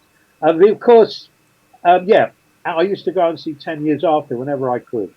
I also saw later in the early 70s, at some time, Rick Wakeman performing the Journey to the Center of the Earth outdoors at Alexandra Palace. In front of the stage was a huge great lake. And in the story, So Many Days Out, Journey to the Center of the Earth, is a classical book and film. They encounter an underground sea. They set sail on the sea, and they witness a terrifying battle between two sea monsters, an ichthyosaurus and a something else. Could have been a plesiosaur, actually. That would make sense. Anyway, everyone in the audience had probably been dropping some sort of acid tab, I imagine, because because when we get to the part where there's going to be a big battle, David Hemmings is on stage narrating it, dressed as an Edwardian gentleman with a purple smoking jacket in a beautiful wicker chair. Rick Wakeman, he's got a choral society up there. He's got a full orchestra. He's got his own band as well, and they're playing it. And Hemmings narrates the part about the two monsters in the sea battle. Suddenly, out of the lake, he's hidden a couple of giant blow-ups under the water. And they pump them up remotely, and the next minute, these two monsters have risen out of the water. And all those on acid have gone for the gate. Lost their mind. Right way not. And the police that are doing the security, and all they can hear is, Oh no! you know, and people are running down the road in absolute fear. And they had to stop the show, man. Oh wow! Jeez. Unbelievable. That's off. That's crazy. Yeah, That's but it so happened. crazy. It absolutely happened. All right. So So, next, so you know that was probably the Who and the Rolling Stones. Who and the together. Rolling Exactly, Stones. yeah, Bill. Wow. Yeah. Far out. That's amazing. So look, you've obviously you're a man who's heard more bands than you can probably count or care to remember in your time. Is there anyone that you're listening to today? Anything that's kind of a bit more modern that you're listening to that you think more people need to be paying attention to that you can put us onto? Oh yeah, there is. I need to tell you. Well, I said I personally have had dealings with Storm Zone from Yes, you mentioned them earlier. Yes. from Belfast, Northern Ireland. They come highly recommended for lovers of classic rock in the vein of Maiden, Priest, along those lines. They're very, very good. But I want to talk to you a little bit about another band that actually originate in of all places, Romania. But they are a family band. They live in California. I first caught them on a special edition of one of these talent shows on American TV. X Factor, but a family version sort of thing. Yep. And I saw them on Facebook, you know. My instinct was to move away from it straight away because I don't like the people on the panel. If you were ever going to ask me about people I dislike a lot in the industry, you can chalk that one up as one of the first. I don't like people on panels in talent shows. I don't. We got a segment for that. I don't know what they're talking about. They are only in it, you know, for their own ego. And half of them are a bunch of twats anyway. And they have no right nor reason nor rhyme to judge anybody. No, what have they done? What have a lot of them done, really? Yeah, nothing, basically. They're the sworn enemy of serious people in music. And a lot of the talent out there is very good. But these people are just total bastards as far as I'm concerned. We could not agree more. We hate those shows on Two Dudes Talk Music. I was moving away from this one when there was a set on stage and there were like fucking great stacks everywhere, a massive drum kit. And I thought, hold on a minute, what's going on here? I've never seen this in an X Factor or anything like that before. The next minute, a family are introduced to the judges and the audience. And their age ranges from, I don't know, 13 or something up to 19 at the time. They are a band called Liliac. This is Romanian for bat. They are sort of goth metal dress, but here's the deal. The drummer is a girl with unbelievable firepower. The front person is a girl with an unbelievable voice, and I Nice. mean that. Nice. In between the keyboards, the guitarist, the eldest is a lead guitarist. The father and the mother. The father's a total long hair, like Stefan, my biographer that you know. He looks sort of like him. He's got his own studio. He's a producer, arranger, and the mother is absolutely 100% behind them all. Anyway, they come out. The judges panel is sort of filled with, I don't know, I can't really say because I'm not allowed to really anymore because it becomes an issue. I can't tell you what was on the panel, but I wasn't very impressed. Okay. Mm-hmm. Okay. And That's there all right. were, We can leave it there. We don't need to name any names. on anyway, because yeah, there was one Brit. I think there was a Brit on the panel, James Corden, but I rate him as being okay. But the others, I don't know. I couldn't give a fuck who they were. But they were like, poppy, disco-y people dressed that way with like big coloured rimmed glasses and Glasses, all. yeah. Anyway, so this family troop out, pick up their instruments, and the next minute, fucking hell, it's Rainbow in the Dark by Dio, and they have floored everyone. They're so close to the original, I can't tell the difference. I can't. They played everything, Wow. they were so fucking loud. And furthermore, the panel were absolutely gobsmacked. They didn't know where to start, what to say, where to finish. Fucked. Completely fucked.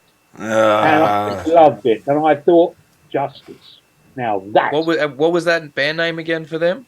Liliac, Lil, Lil, Yep. IAC.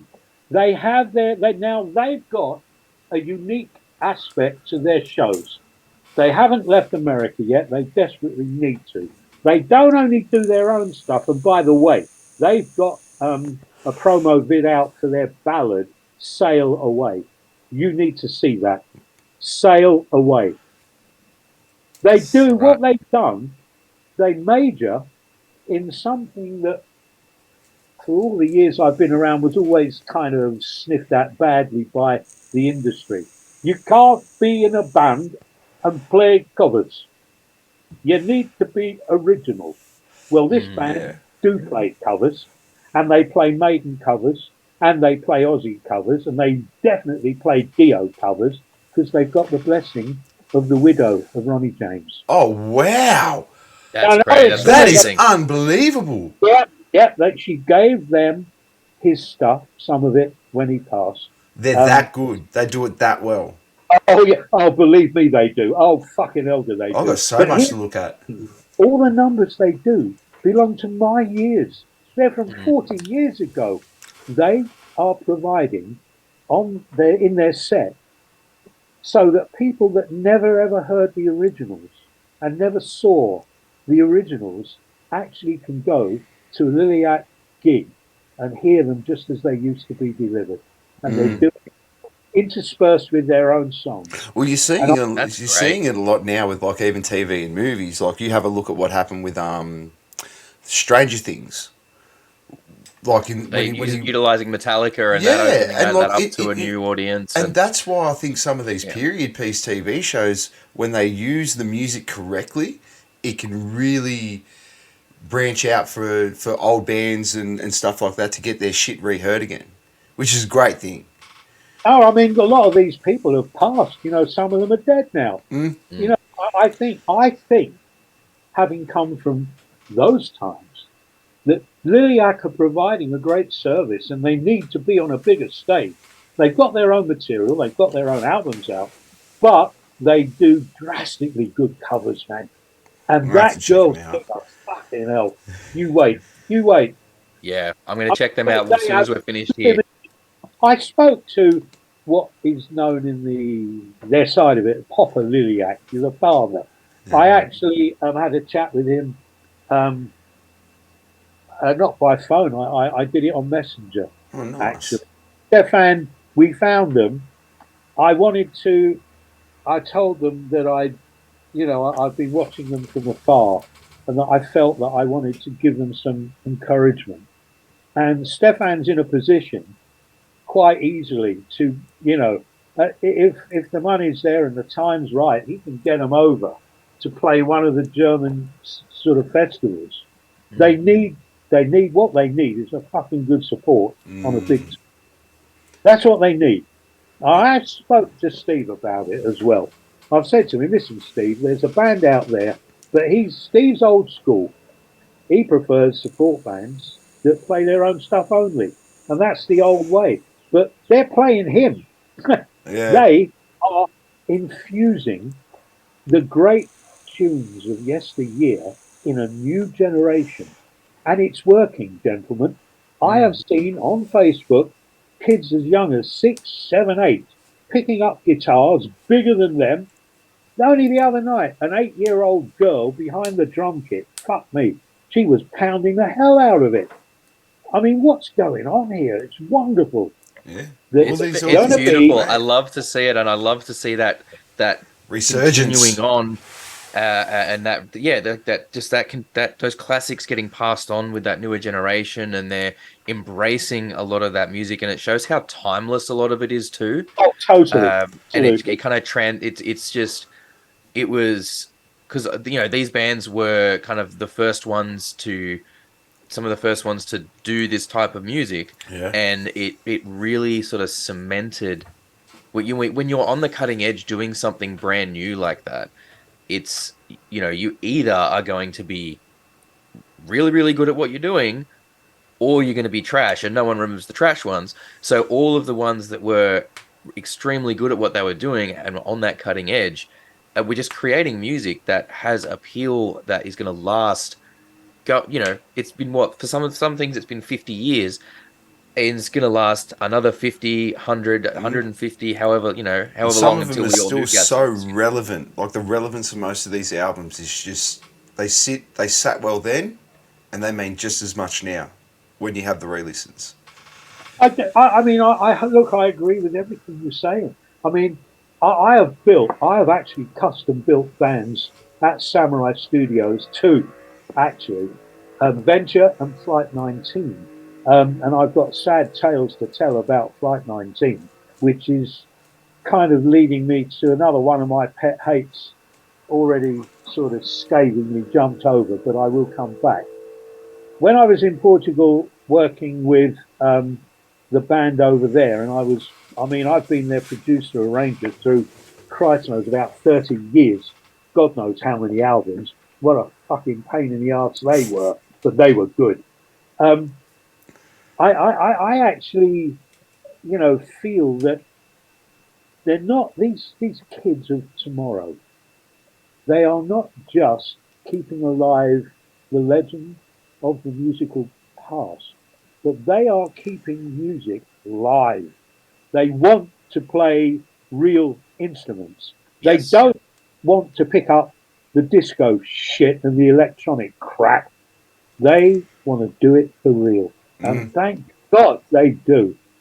Music is one of the great art forms in our lives, alongside of painting, drawing, all the and theatre, as classical as you want, down to classical recitals.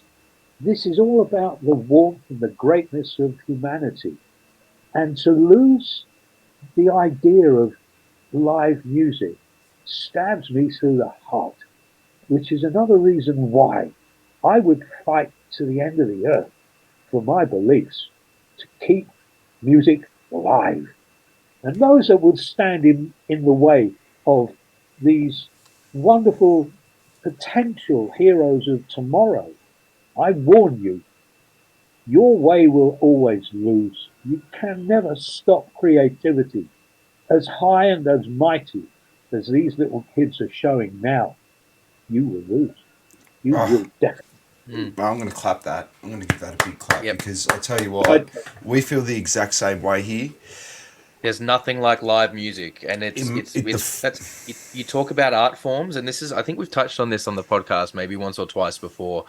The the idea that there's certain types of art that just are irreplaceable, and those are the live art forms. Yep, cinema's great, art is great, like paintings and all that stuff's great, but in terms of a live performance, if you're in a room with a band, that is that moment.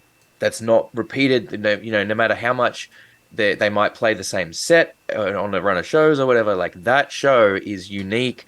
The sum of what it is unique, and there's not much else that can deliver on the same type of way.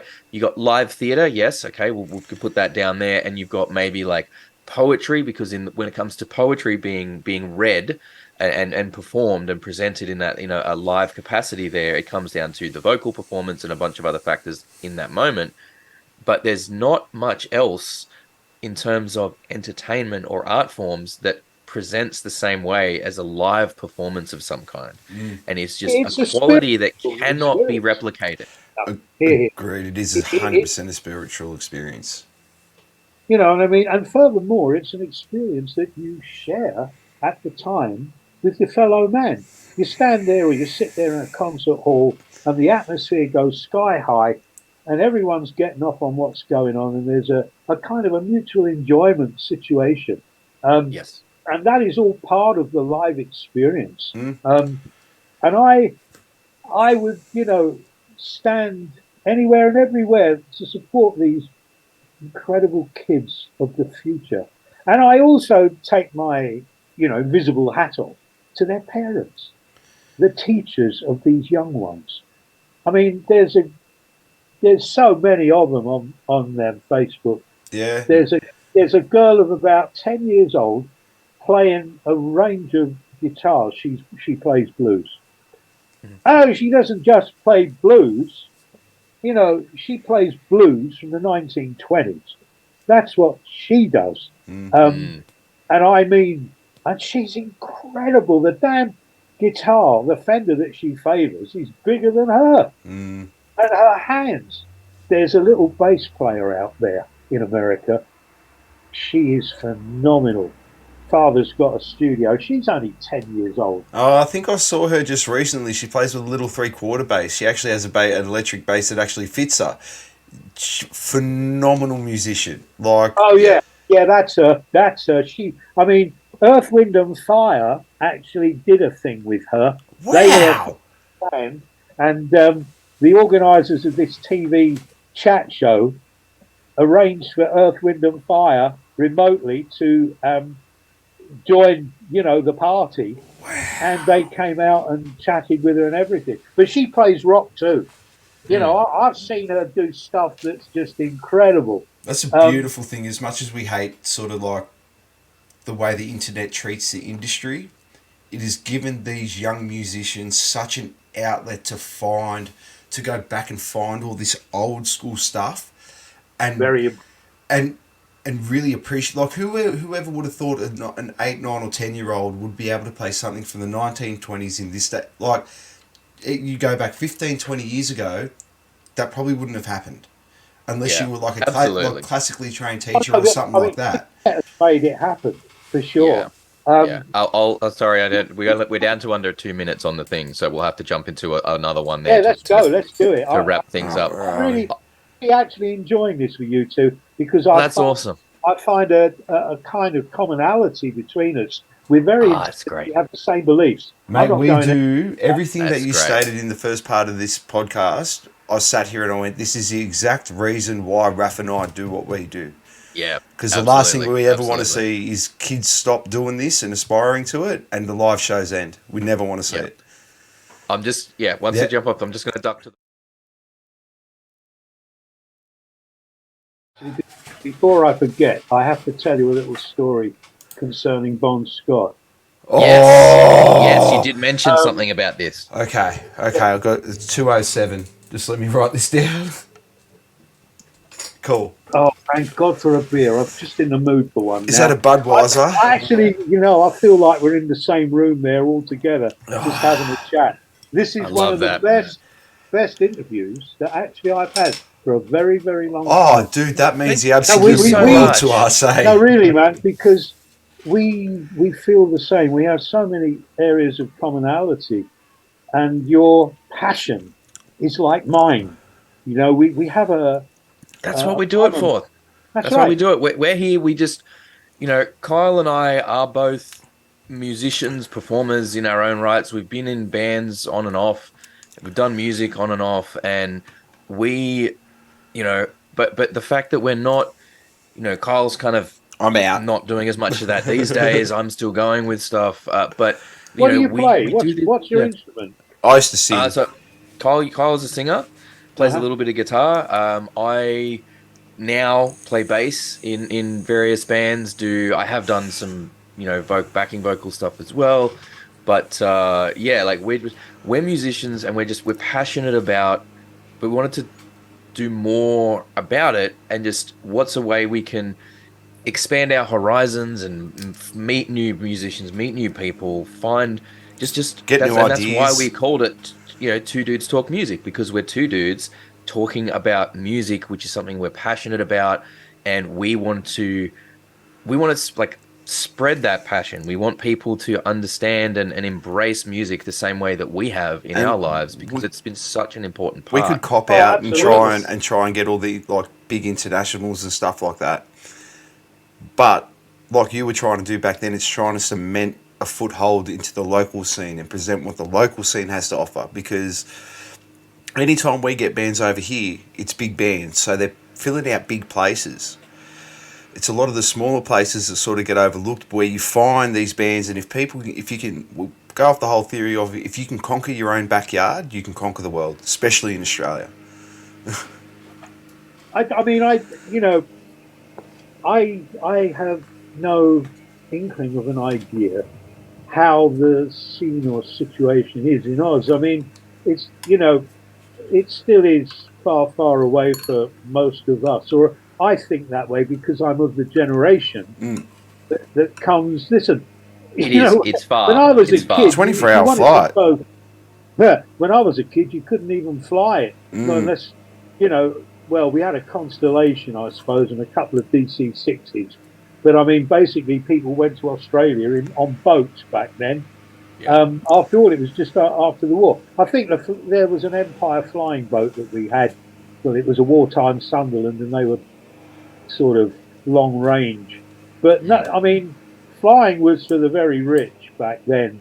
I mean, I was with my mum and dad eventually in the very early 60s and late 50s, among the first to do package holidays to Spain and Italy.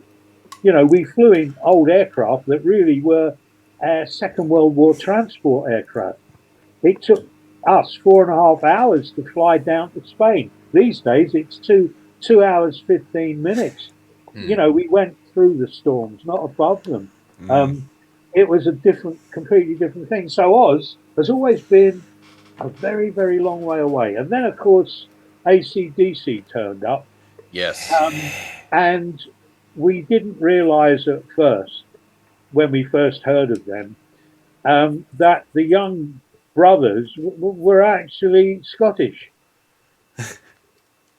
Yep. We didn't know that. Yeah. I'm actually from the UK as well. Are you? Yeah. Whereabouts? So I was born in Middlesex.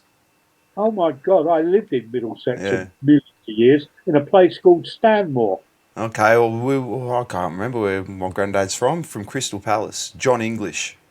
Oh, Crystal Palace is Yeah. South London, not Middlesex. There, well, Um, that's where he was from. I was that'll just be born. Surrey Okay. or somewhere down there. Yeah, I was born in Middlesex.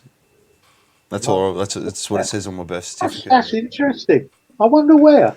Huh. Um, yeah, I mean, we always assumed that there were an awful lot of decent bands, maybe smaller bands roaming around Oz, delivering at local venues because There all is. the movies that we ever saw had decent bands in them. Yeah, Here's the thing, we're a right? melting pot at the moment. We what's going because Australia, you're right, Australia is very, very far away from a lot of the rest of, you know, of the world. For, when you think about, when we're talking about music, like our perspective on music is a white Western perspective, because that's just what we've been exposed to for Mm. the most part, right? So when you look at the bulk of the music that especially in like rock side of things, it's American, UK, and a little bit from like Western Europe type stuff. But so we're very separated from those markets, right? Even UK or Europe to US is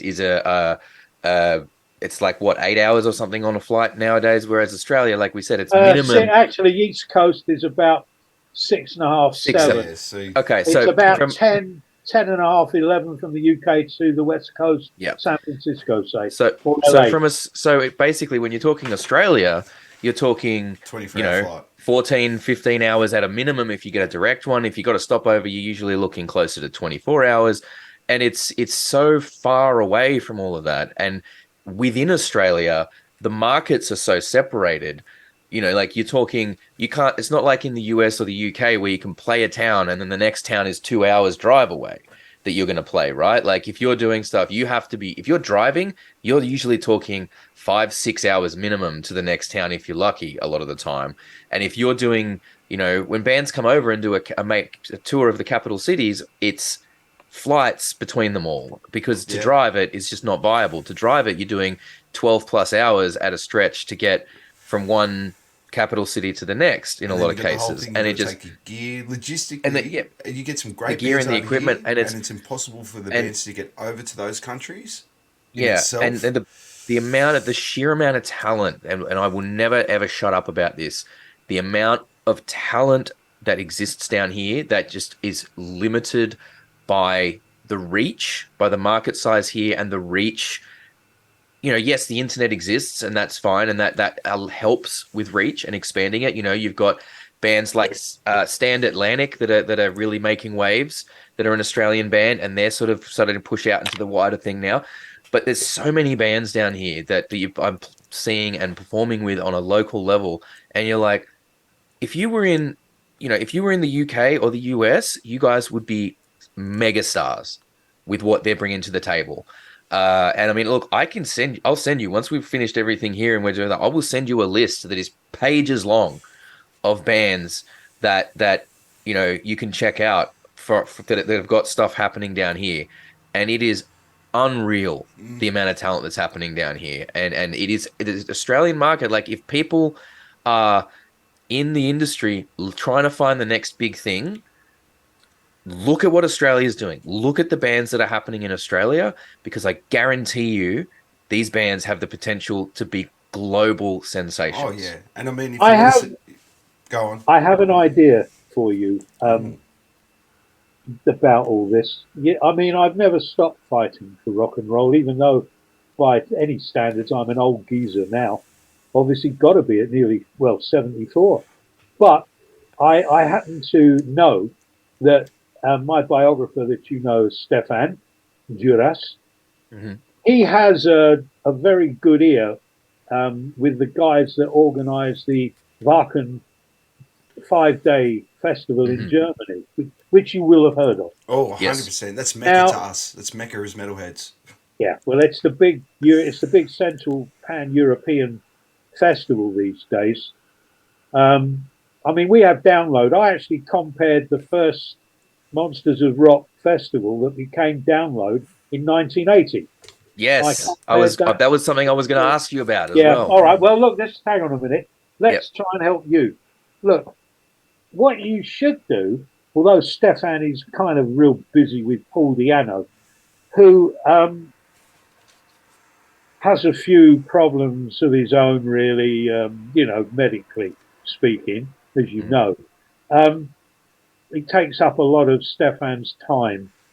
But really and truly, I think your chance, your ploy, would be that when Stefan with Paul comes to Australia, which I know that they're planning to, Yes, yes, that's how we got in um, contact with them you originally. should grab Stefan beforehand. You should talk to him, email him, do something, and say, look, because Stefan's into management now and promotion and agency, and he's good at what he does. My book with him was the very first official, book. He's written many books on the members of Iron Maiden, the music, the band, but none of them were official. Mine is the first official book, and he has a I mean he knows what he's doing, and he means very very well. He knows also that he has to expand his organization in the end to cope with everything that I know is coming. And he's one of us. He is 100% one of us. I've never met a man more committed to one band in his whole life than him. There are an awful lot of super fans out there. Steve warned me about them because I didn't understand. I had to do a meet and greet for my book in London at the Cart and Horses the night after Maiden played the O2 in London twice. And I wasn't really prepared for the craziness that the fans had for Maiden. I've never done a meet and greet, you see. I'm known. I'm sort of curious in a funny place. I'm Neal Kay. Yeah, I was the DJ. I sort of helped everyone. I did what I could. But I've never, ever hidden myself away. You know, I've never done that. Even on tour with Maiden, Steve and I used to go out front in the afternoons while the crew was setting up the back line and stuff, and we'd meet the fans. And I've always been amongst them. I've never ever made myself up there. I've always been with the people, and I kind of understood suddenly. Steve said, "Watch out." He said, "You're going to be amazed." And yeah, sure enough, I've met lunatics that want to go and visit where I used to live. And I don't know, when I was a kid, for God's sake, you can't do that. I haven't lived there for 70 years or something balmy like that. You know, they want pieces of me. They see me as something that I never ever saw myself as. They're calling me exotic names. I'm the godfather of this. And yet I am not. I am not. I am not. I am not. I know I'm just you a aren't, but I'm sorry. That's what I was going to dub you today. You were like, you would like. yes, yes, yeah. The I hidden, know the that. hidden hand, the hidden hand, Look. the invisible hand behind heavy metal, I right? think Look, Like, that's I what know all makes you that. so. Though, but see, in that sense, that's what makes you so deserving of all the accolades. It's because you're so humble about the whole thing. because you're humble about it, But I yeah. can't be anything else because I mean I lived that life. I never like I showed you the pictures. They're honest pictures. They're Yeah. not staged or posed No, or anything. They're just fun. You know, it's that matter.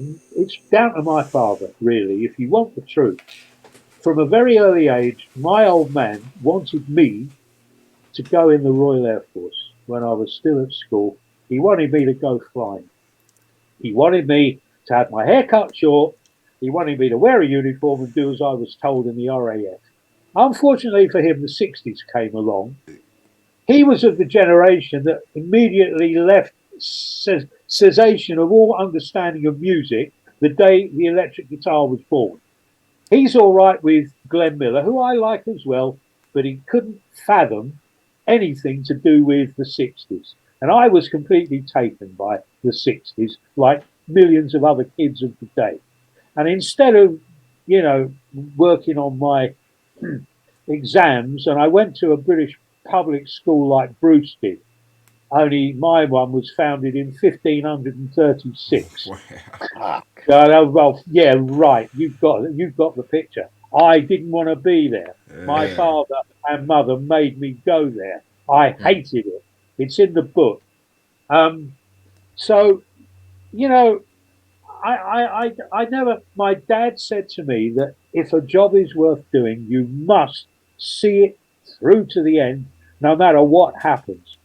No matter what happens, when the need is great for the many, you must see it through, no matter what personal hardships you encounter.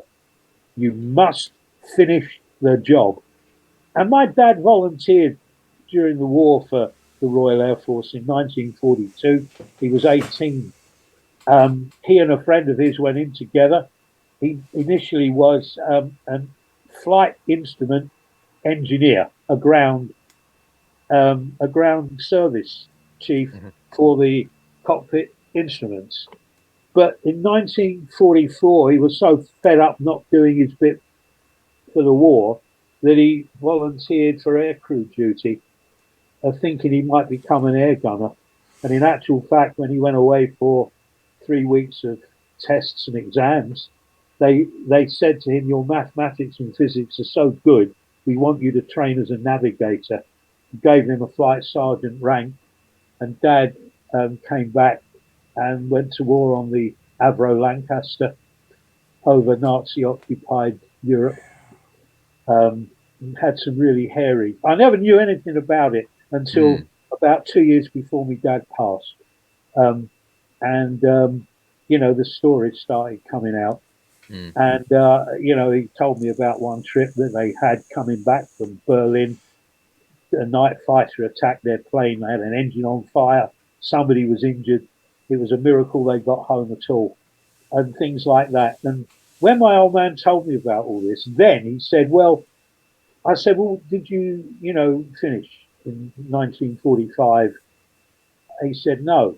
He said, I felt that I had more to do, so I volunteered for Far Eastern duty and transferred to Air Transport Command, and we were operating Dakotas. You've got a few in Australia still, DC-3s. And we were flying like supplies to the ground troops over the hump, they called it, and so on. And I'm coming to this for a reason. There is a story that I've told Steve. My father was based in Burma and India of early 1945, real shitholes. You cannot imagine what it was like. In the monsoon, they were trying to operate and everything. Anyway, my father one day and his crew got a transfer call to another squadron, another airfield, and they were going to fly up there in a DAC. And my dad's bags had already been put on the plane, and they were called out to board. And as my dad was queuing up, he fell over in a dead faint. He caught malaria. He was out of it, completely ill. For 10 days, he was in the base hospital, and he was unconscious. When he came to, his CO came to see him, and he said, "How are you?" And my dad sort of said, "Well, I'm looking forward to joining, my colleagues, my crew, and getting on with the war." And the CO said, "No, you won't be doing that." When they took off, an hour later, they flew into a mountain in the monsoon, and they're all dead. You are the only survivor of that flight. And I told Steve this because Steve and I are very spiritual as well. And then you can take what you want from it. But that tape I showed you would never have maybe been. I don't know. I think Maiden would have made it anyway. But what I had to do for them, I've been told many times by mediums, psychic mediums, that I was there for this reason, that Maiden were definitely meant to happen, and I was the spirit's chosen weapon to do it. And that is because in a previous life, Steve saved my life. I don't know any more than that. But I've told Steve this. I've told him this story. And it's remarkable, actually. And in actual fact, in a way to honour my father, in 1982, I started to learn to fly. And by 1984, I had a licence. By 1986, an instrument rating. And it's only 2 years ago that I stopped flying. Oh, wow. Because of various injuries to my body, an artificial hip, fuck knows what else, eyesight that's not that good, a whole load of things that, I can't, I'm not a pilot like Bruce. Bruce is a consummate commercial airline pilot. I mean, he's a senior captain in rank. He's also an honorary group captain in the British Royal Air Force. Yeah, By the way, me and Dad were talking about that. It was like they don't have to adhere to any schedule. They just hop on their plane and they go where they want, when they want. yeah. Oh, yeah, Bruce can. I mean, Bruce can be in charge of an airfield if he wants to be at group captain level. That's very high. And by the way, the contribution during the war with the Allied forces from Australia were absolutely huge, especially in the Royal Air Force. My great grandfather was in the. I can't remember if it was Air Force or Navy, but he was in the Pacific in the Second World War. Through that, and it's something he never talked about with anybody. He just didn't want to. He just didn't want to share those stories. It No, they wasn't don't. something But he ever that's wanted it. to recall. That's what I'm saying, because I fought the fight to win the war for us, for all of us. Somebody had to do it. Mm. And I don't crow about it. I don't, until the book offer came up, and even my own wife, my second wife, um, said to me that I should do it. I didn't want to do it because I really believe that I'm just not worthy. Hell, I'm only a DJ. What the hell? No, but it's Books are like for, you think though yeah, but books are for musicians, you see, but stuff like not that's DJs. inspirational to people like us, or especially even someone like me. I'm not really, I'm not a music. I don't play music anymore. I do it in my spare time and muck around. This is sort of this is my main platform in order to stay in the music scene, and I do it for completely non-selfish. We both do it for completely non-selfish reasons.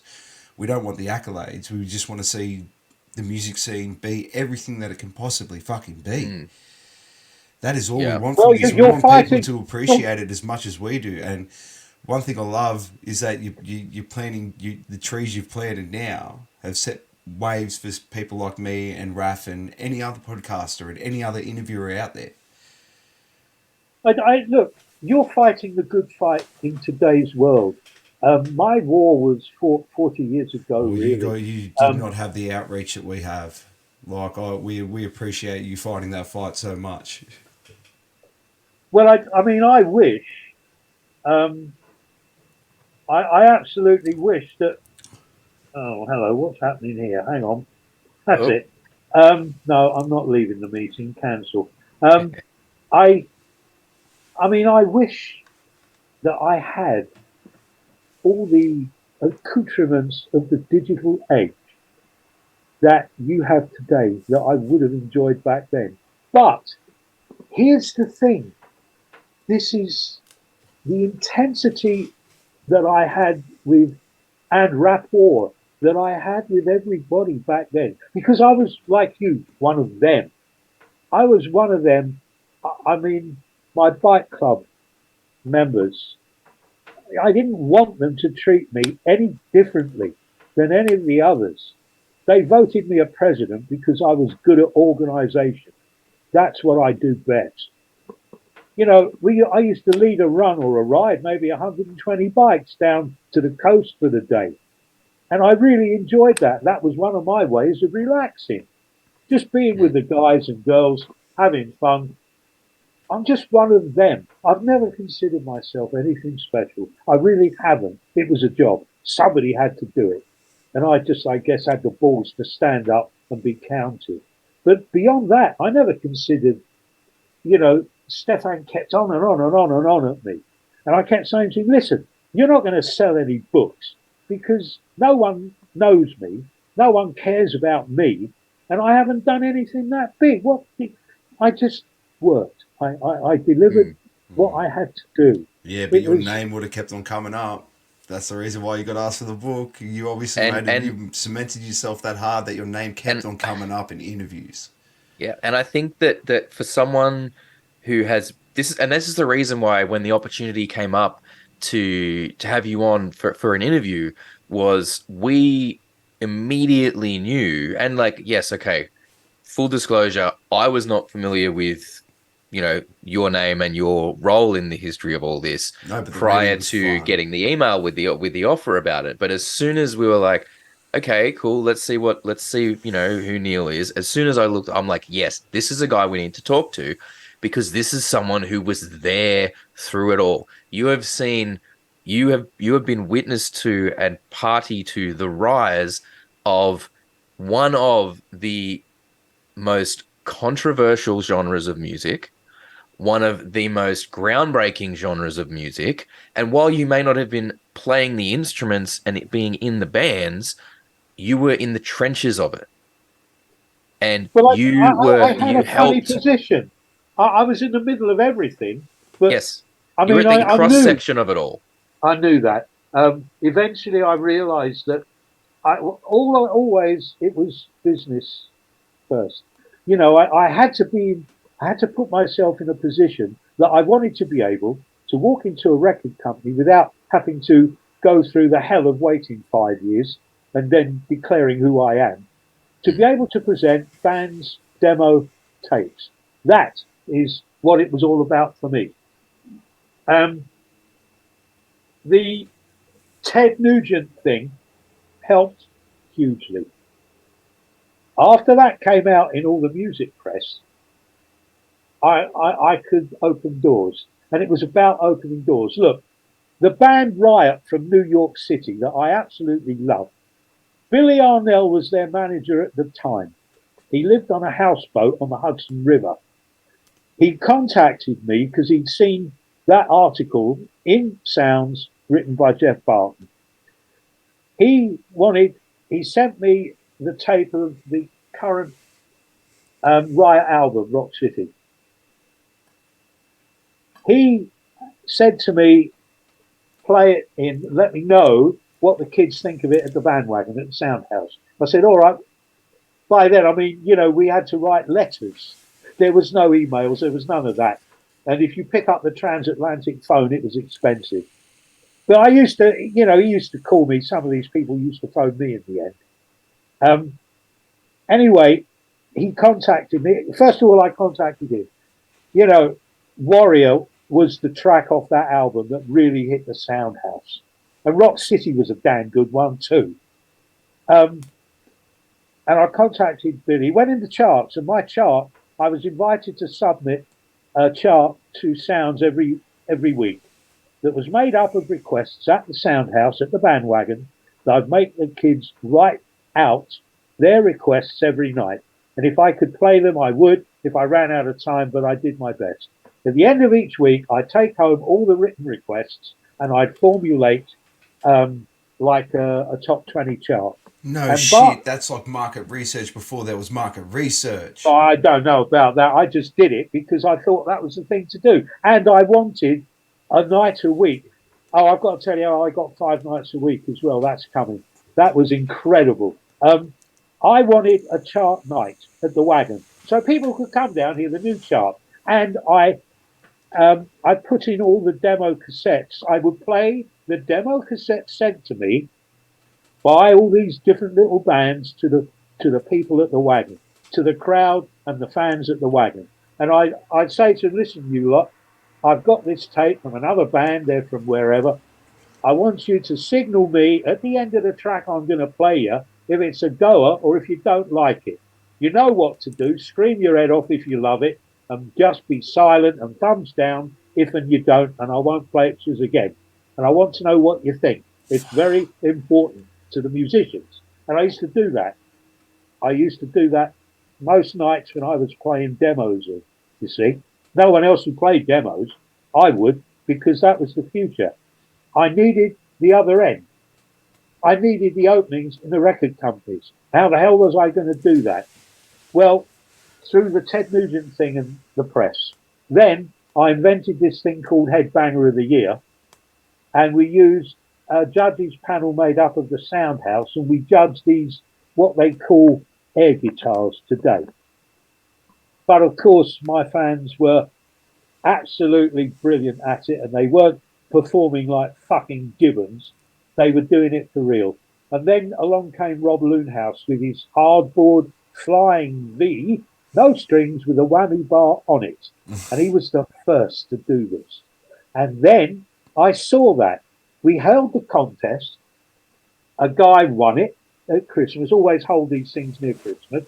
Good show. Put the tables out, the chairs out for the judges panel. Got some stage blocks in front of mine. Did the business. Next year I thought, what am I going to do to better this? Headbanging Band of the Year. Headbanging Band of the Year. Hardboard, cardboard instruments. Full lineup. If you want a road crew, you can have them. And I will invite an all-star judges panel for the final, which included Rob Halford.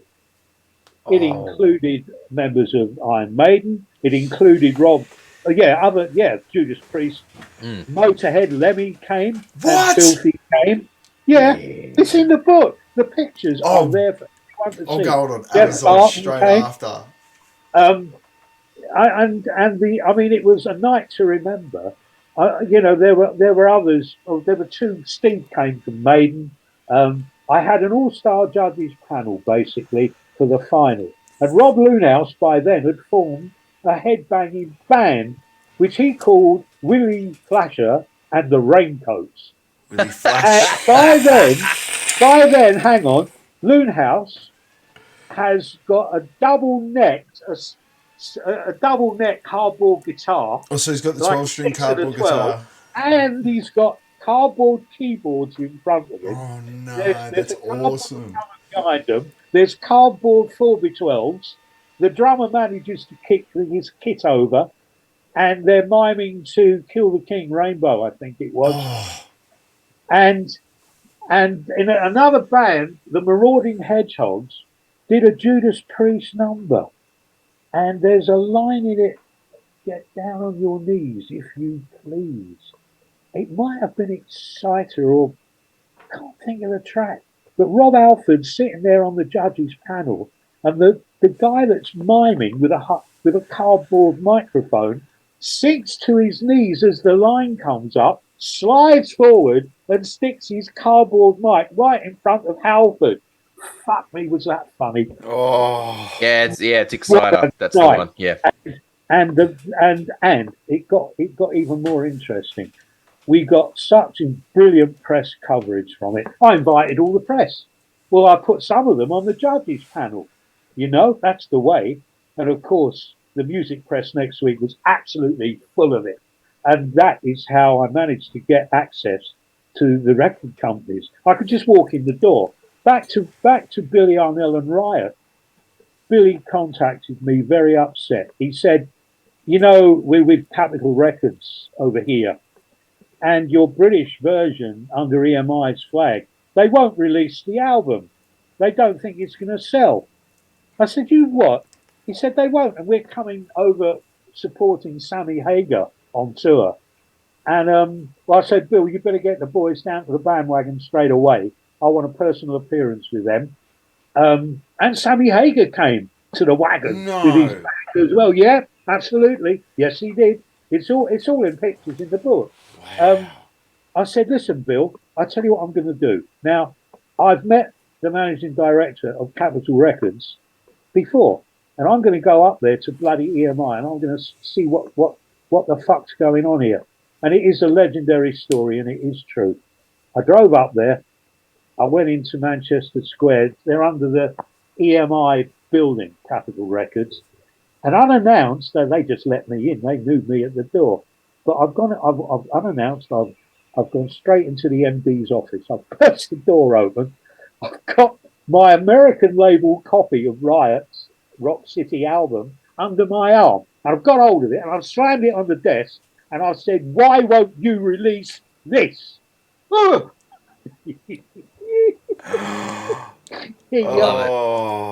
I love it. That's No, that's the it heavy was, metal mate. energy we That's love. what I'm talking about. He said, he knew who I was. He said, "How can you walk into my office?" I said, "Listen, we make money for you. I play your product to hundreds and hundreds of people every night. I go on big shows and play your product to thousands sometimes. You have an American band released album here that I'm telling you, I swear, is going to sell you in with a lot of money because everyone loves them to bits. They are the American, Maiden type of thing. Everyone loves them. The kids love them. They want to buy the album. I am here to try and get you to release this album in the European market and especially over here. They're coming over with Sammy Hagar. Are you telling me that you're not going to have any product to buy on this tour of the UK because you won't release the fucking album? You're stupid." Yeah, well, it's pretty much what happened. Isn't that the exact same thing that happened with Queen when they brought out "Got to Be Free," and then Whitesnake ended up becoming the. Pretty sure it was that. Yeah, the America didn't release "Got to Be Free" because Freddie Mercury was getting up there in the full Yeah, female yeah. get it like yeah it was yeah. No, it was Brian. It was Brian May who did the Oh yeah, Fred was dressed as the Yeah. Yeah, woman, Yeah. and Brian did the schoolgirl job. yeah, and it didn't get released in America, and the next thing you know, like, yeah. But Yeah, well, look what happened to that. And I mean, in the end, it was only that crazy movie with the scene in it. I can't remember the fucking name of that film. The two crazy guys sitting in that horrible cast, you know, aping and doing all. Wayne's World, is that the one you Wayne's think? World, yeah, yeah. love that Thank God movie. for I that. love that I movie. mean, anyway, the fact is that after everybody calmed down and he realised that I didn't want to kill him, you know, absolutely, he called off the security who were wanting to remove me. We sat down and talked almost humanly, and he did say, "You've got a fucking cheek," is what he said coming in here. I said, "Look, I have got a cheek, but you know that only those with the balls and the cheek are ever going to make anything work. You know that, It's how and Ozzy got you his first. trusted me. It's the old fable about how Ozzy got his first record deal, isn't it? I don't You know. have It didn't you have happen. to be." Anyway, the fact is that he agreed to release it. I said to him, "I will tell Billy Arnell," because later on I did Metal from Others with EMI as well, with Metal from Ashley Others. Goodall. Yeah, that's my title. That we ran into trouble with that up north in England, because up north in England they didn't understand what I meant. They thought it was Metal for Movers, and wherever I went on tour with Mantis and Maiden, the kids were asking me, "What is a mover?" See, mover? No, no, no. It reached a crescendo at the Glasgow Apollo, where about 4,500 people, right? I'm playing in the middle between Mantis and Maiden, you know, with my decks, and I'm entertaining people. And I suddenly thought, well, this is the fucking place for it. I don't understand what these people are saying anyway. Fucking Glasgow on a Saturday night. My God. Yeah. I said, listen, you lot, I want to clear up something. This album that I've done with EMI, Metal for what you call movers, it's Metal for Mothers, right? And it's American, and it's a short version of motherfucker. Get it? Love it. Love it. That is Love And that, awesome. man. That's great. uh, Let's. Sorry, we are going to have to cut to another one because all we're right, down to that's fine. 2 minutes there. I've got to do the Bon Scott thing as well. Yes, yeah, Yes, we'll we've come got to back. hear that. We'll come back. We'll do I'm the gonna Bon go. Scott thing, and then we'll wrap it up because we're getting kind of long in the tooth here, and we don't want to keep you too long, and we want to try and have I'll the go video as at a certain much length. as you want, gentlemen. But yeah, We'd we'll love to have you just give back me a few on. minutes. We'll get you Give back me on. we'll get you back on another time for sure. Oh, I But, will always join you. I But promise. we'll just give me a few minutes. I'll go back. Before we move any further, I've just got a couple of other things to show you. Pictures. Yeah, Yes. please. I told you about Headbanger of the Year, which was the first in the series of that I did. Well, Yep. I've actually got a picture of the winner being presented with the little statue that I had made representing a headbanger with a little guitar. Yep. And if you look carefully, you will be able to see the chains that supported and flew my discotheque console at the bandwagon. All right. Oh, yep. I see that. Yep. I Oh see that. wow. That's me presenting Sid with the little statue I had made. That That's is wild. awesome. That's so cool. Wow. And There's the that living floating proof rack. about the chains. Yep. It's I absolutely can see true. that. And this is actually virtually unique. Now, that demo tape of Maidens that I showed you, Yes. I wanted to play it, and I did play it very often in the sound house. And I phoned up Steve one day and said, look, this is all before they signed, you understand? Mm-hmm. But I was trying to, get a deal. And boy, is that a story. I said, look, Steve, I'm not being funny or anything, but I'm wearing out that cassette because I'm taking it round the record companies. I'm playing it every night in the wagon. You went in the charts. You're always in the charts. Prowler, Iron Maiden, whatever. He said, all right, listen, I'll tell you what I'll do. I'll get made an acetate, which is a metal center sprayed with plastic, and it won't wear out so much. And it's only two tracks, one either side. And it plays at 45. and it's got Prowler on one side and Iron Maiden on the other. And Steve made me this. Oh, wow. I just wait That's to see if the writing might come into focus a bit. ooh, I don't know. It might be a bit too. It's a bit too No, it bright. doesn't. A little bit too bright, but that's Turn it at the angle. Put it at a yeah. Put it 45. at a little bit of an angle, maybe. We might. Nah. It's just Nah, no, it's not whitewashing it. picking that up. That's a shame, actually, because If you want, send us a photo of it. If you want to take a photo, and I can just edit it into the video. Yeah, maybe we can do that. Yeah, do that. Send me a photo of it. I might have a photo of it. But Look, we'll. let's look. I've still got. There's still so very much. I mean, talk about. you must have quite a collection of memorabilia there as well. Like I don't want to imagine the depths that your collection Not as must. much as you'd think. My real love stays with the tracks that I always played all those years ago. I have. I've got a studio. Look, my studio here is actually not a live recording studio. It's a mixdown studio. In the course of, becoming a producer, arranger, orchestrator, I've actually remotely mixed albums to Europe from here. And that is, I can play music on loads of different systems in here. There's a massive rack of gear over the back there. There's other sound systems. I've got studio monitors, a load of different speakers, and all sorts of things.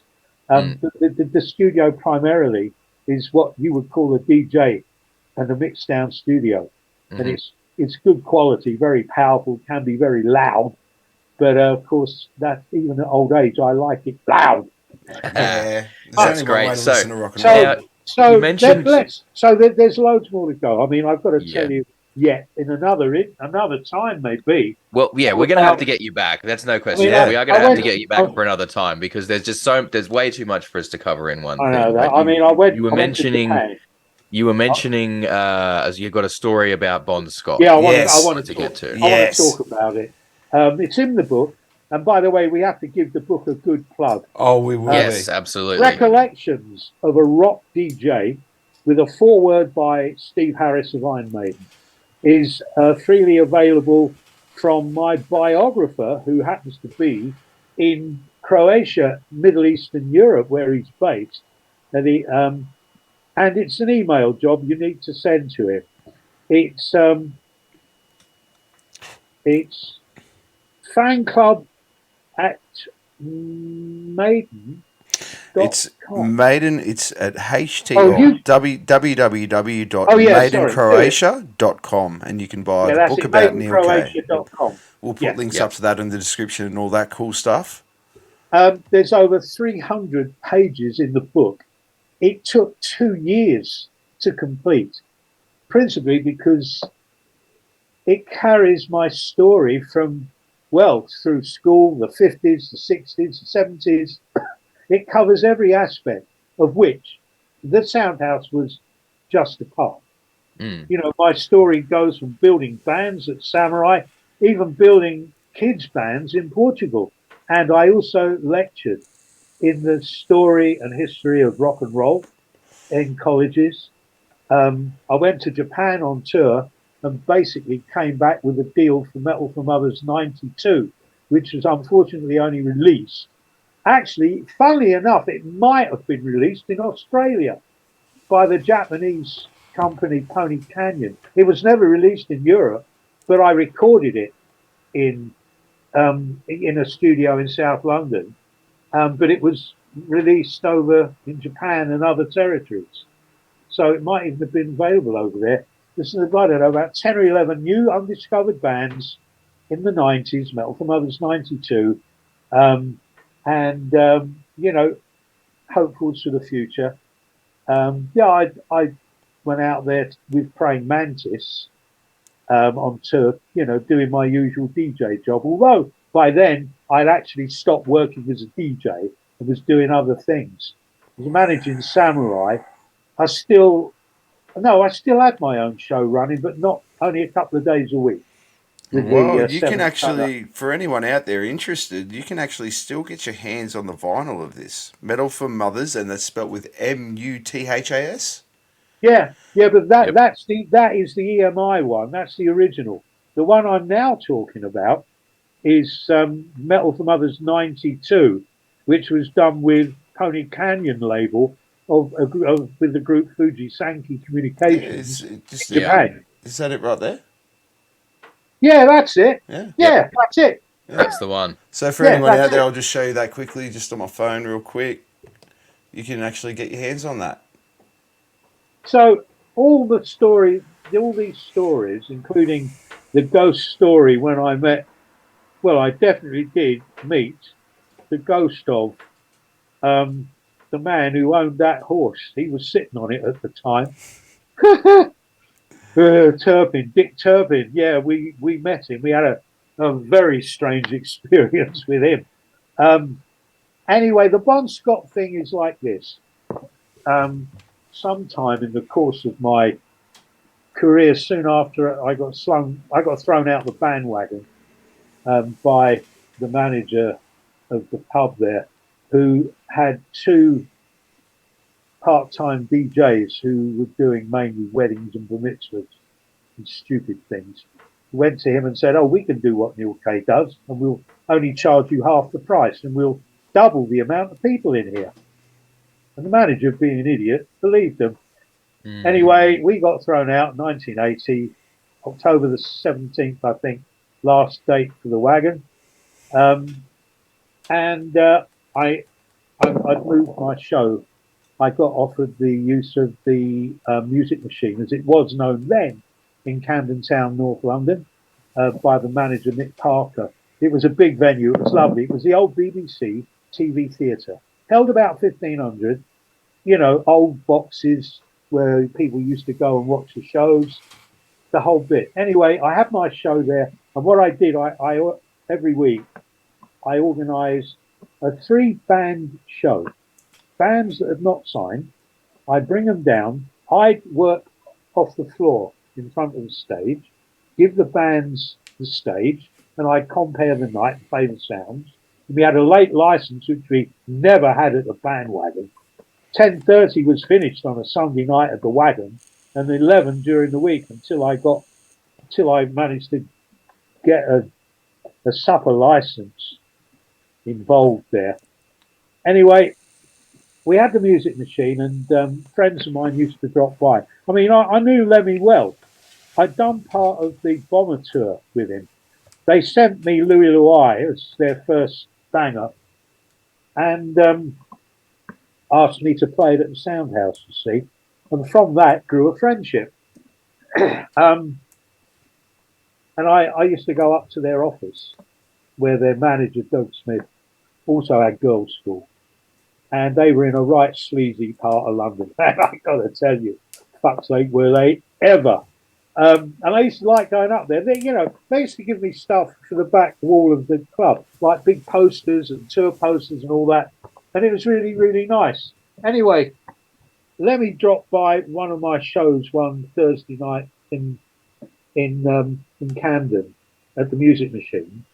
And I don't think the other two members of the band were with him. I think it's him, you know.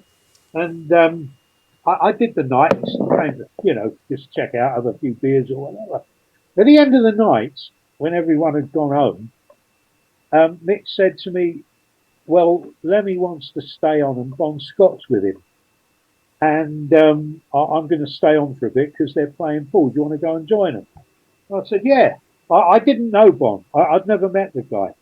I didn't know. I knew he was, obviously, but being a mate of Lemmy's. So I went up there, up to the very back, upstairs in the gods, and there was like a pool room there, you know. And we played pool between us and had a few beers. I was introduced to Bon Scott, clearly a brother of rock and roll. Lived and died. It was a what I can only describe as a very invigorating few minutes worth. I don't know. We were there for the show finished at 1, and I think we broke up about 3:30, 4 o'clock. Lemmy went home. Bon disappeared. And, He well, went I out to don't know, keep drinking. and Bon went out to I keep lived drinking. Yeah, well, and I went home and basically fell into bed and became unconscious. Anyway, here's where the thing gets a little sad. About 8:30 in the morning, my first wife, I was still with then, Michelle. She shook me awake out of a deep sleep, right? And I was a bit fucking grumpy. And I said, like, what's up? And she said, the radio's just said that Bon Scott's dead. I No said, shit. yeah, yeah, No yeah, This yeah. was shit. that Yeah, night. You really. guys And were. I said to her, are you fucking balmy? I was playing pool with the bloke about 5 hours ago or something. Don't talk rubbish. And she got real pissed off with me because I was, virulent with that. And she said, well, I don't care what you say. It's true. I said, it can't be. And I phoned Peter Mensch, DC's manager, because I had arranged for a personal appearance in the series of ACDC at the bandwagon. And that would have been huge. I phoned, they were on tour, or they were, I arranged that with Peter Mensch, the band were in Paris. Anyway, they come back. I phoned Menchie up in America. I said, listen, Peter, I'm being told that Bon Scott's dead. I can't be. I was playing pool with the bloke 5 hours ago. He said, Neil, it's true. It is absolutely true. He was found in his car. He'd swallowed a load of vomit or something. I Yeah, have no yeah. idea. Beyond that, he was in his car. He never even got to the front door. His I money. said, this cannot be. For fuck's sake, because let me know. He said, I don't know. I said, this is fucking dreadful. You know, Did you he ever discuss it with Lemmy? no, I couldn't get hold of him. I mean, we were all hung over. I was fucking hung over. And then I hadn't been in bed longer than about 3.5, 4 hours. And this was suddenly dumped on my head. Um, and I didn't believe my wife. I mean, for fuck's sake, You were just would with him you? 5 hours ago. No, I wouldn't have Yes, believed you yes, either. yes, less. I And probably would have it said, was that night. why are you talking such nonsense to me? Like, Yeah. why are you mucking around with me while I'm Well, this hungover? you wouldn't believe it, would you? When somebody comes So up with you such were a one of the you were one of the last people to have a drink with Bon Scott. well, I'd have a drink with. I mean, I never knew the guy really. I mean, he was all right with me. He was cool, nice bloke. Lemmy, I knew well.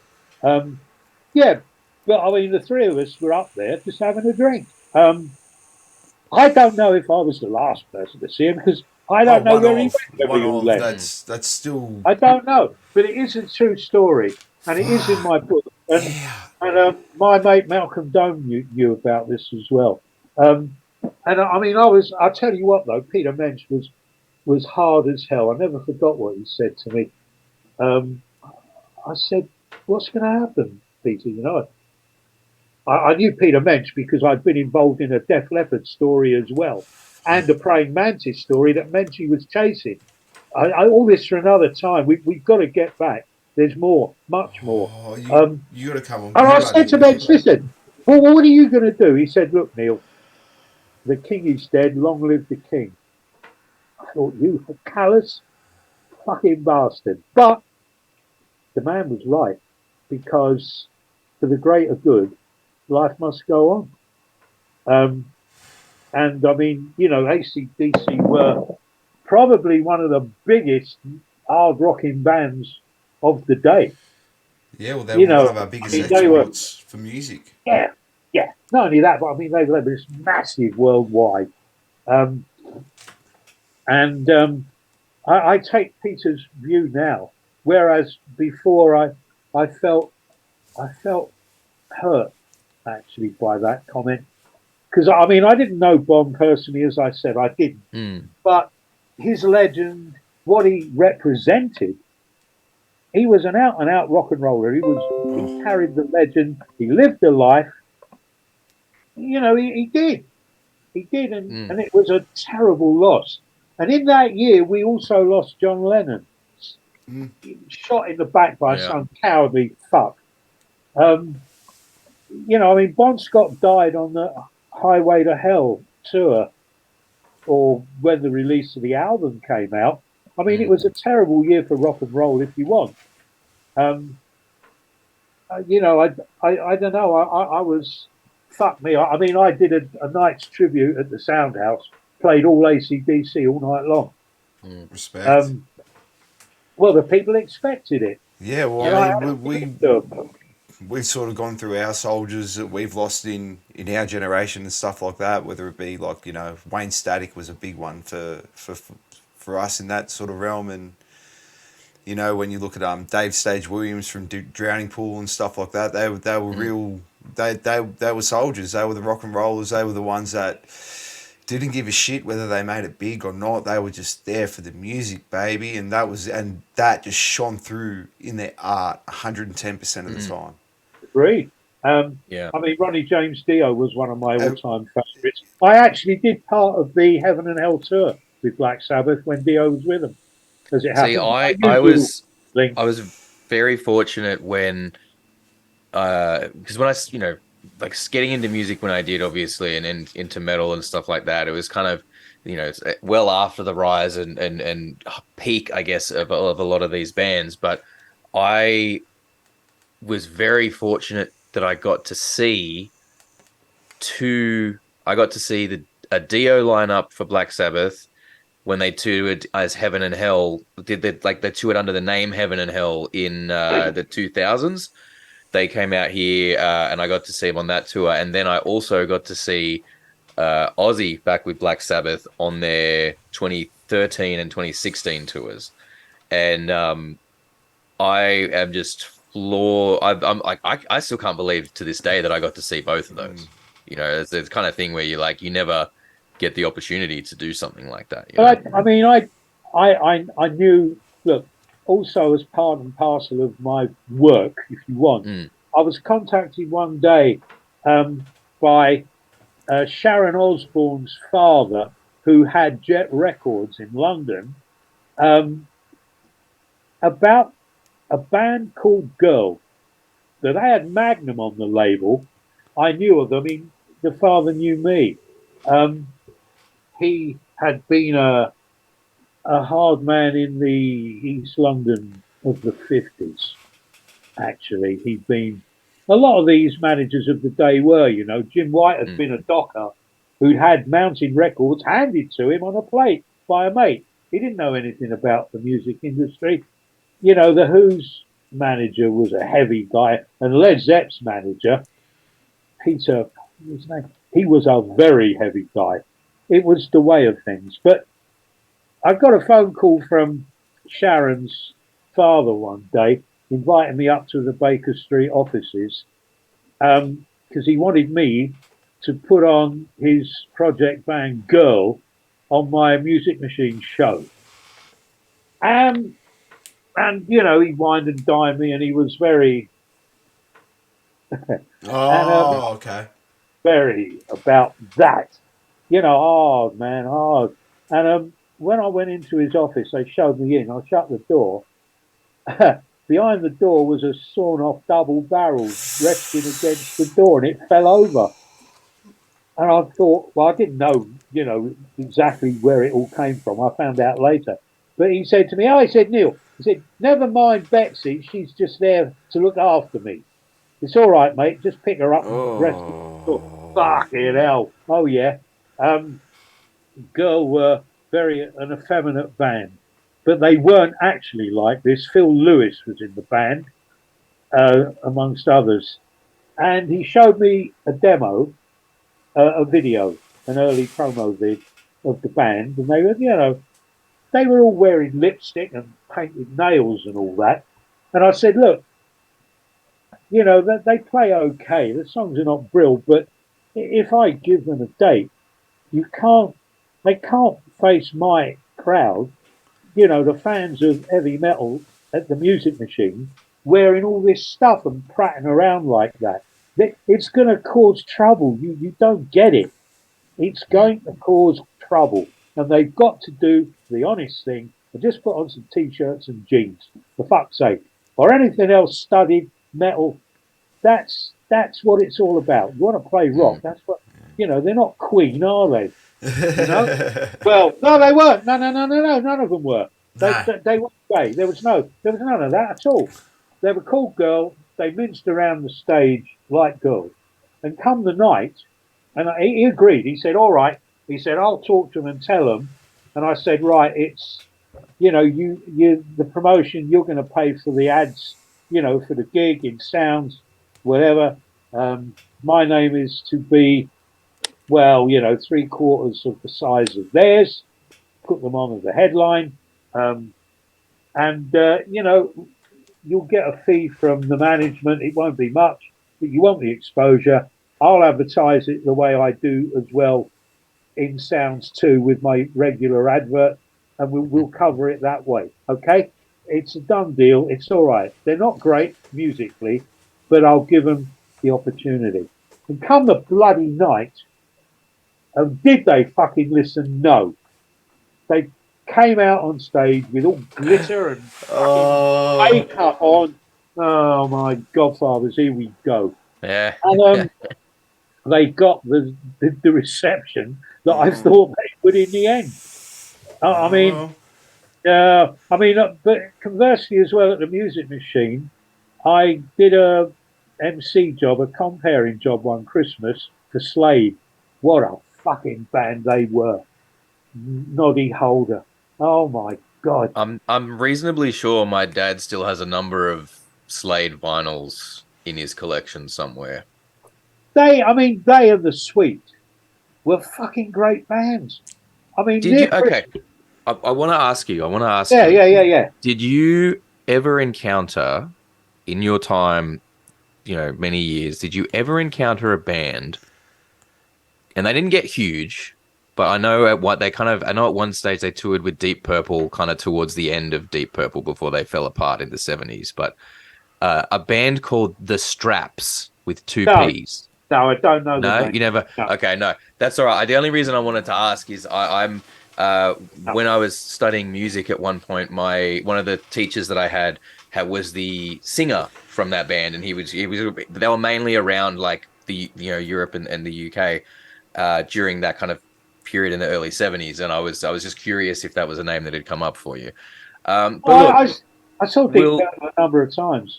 We'll all right. Well, look, we'll wrap everything up now because look, you've been very, very gracious and offered us a few hours of your time, and we sincerely appreciate that. We absolutely have to get you back if you're interested. Gentlemen, we absolutely have to get you back another time because I think you've got so many stories, and I mean, we could probably fill out a year's worth of podcasts with the stories that you've got to tell, my friend.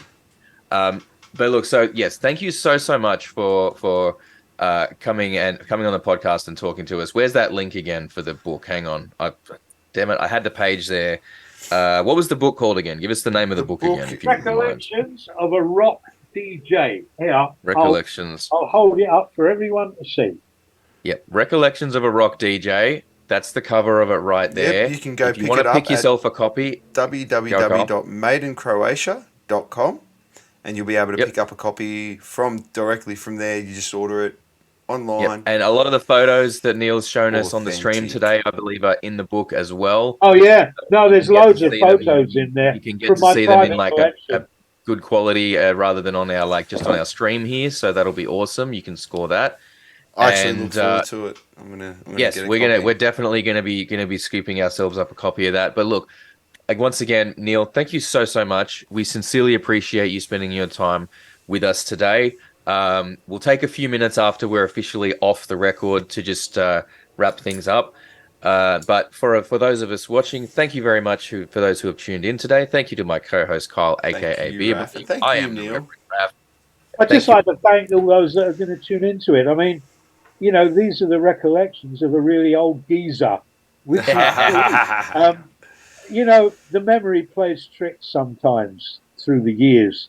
And it took a lot to get the book sorted. And I hope today, you found it entertaining. I can only speak truthfully and honestly about my life's passion, which has been the driving forward of hard rock. That's what I'm about. The way of life has been everything to me.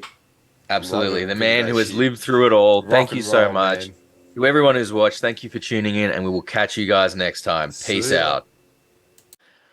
So there you have it, mate. Dude, what a fucking chat. What a chat. We honestly, that was like we went longer than we expected with that one, which is but why he it's sort of gets all come he out gets as a special. all our time in the world. Absolutely, You absolutely. don't So much love for Neal. He was disrespect amazing people to like talk that. to. And look, we are almost definitely going to have him back in future because there's so much more we can touch on. Some very hectic stories in that one for sure. My big one is I want to know the first time we saw the devil horns get thrown. Oh, yeah, we'll have That's to my ask big him that one. We've next got to get time. him back on. We've got to get him back on. Absolutely, absolutely. And if you guys have any questions for Neal, He wants he them. has said that we should get some questions from you guys. So if you're watching and you've got any questions for him for next time we have him on, pop them in the comments or send us an email to dudestalkmusic@gmail.com or pop them in the Facebook comments or whatever, anywhere that you're going to get them to us, and we'll stack them up. And next time he's on, we might just ask you a question. As we were talking about his book, Recollections of a Rock DJ, is available at www.madeincroatia.com. You can head over there and score that one, or you found an email address as well, Kyle, that people can reach out to if they want to If you buy go it, on that or one, if they go on there, go on. that's when they'll find the email address. If they go on Yep. that. Okay. Wonderful. Maiden, Yeah. So Maiden Croatia, and that's Maiden like Maiden as in Iron Maiden. Iron Maiden. Yes. Yes. Maiden Croatia CROATIA.com. You can scoop up a copy of that book. We're going to be heading over there to get a copy ourselves for sure. Yeah, Sounds all like it's those going to be an photos that he incredibly showed interesting us read. are all Yep. in the All book that. Yep. too, and you get All the those photos beautiful he held up on copies. the stream, you can get nice, crisp, clear copies in the book. But yeah, thank you so much for tuning in, everybody. We really, really appreciate that. Thank you to my co-host Kyle. A massive thank you to dude. Neal, who spent some time with You're us an today, and we absolute will catch gentleman. you guys next time. Peace out. Peace.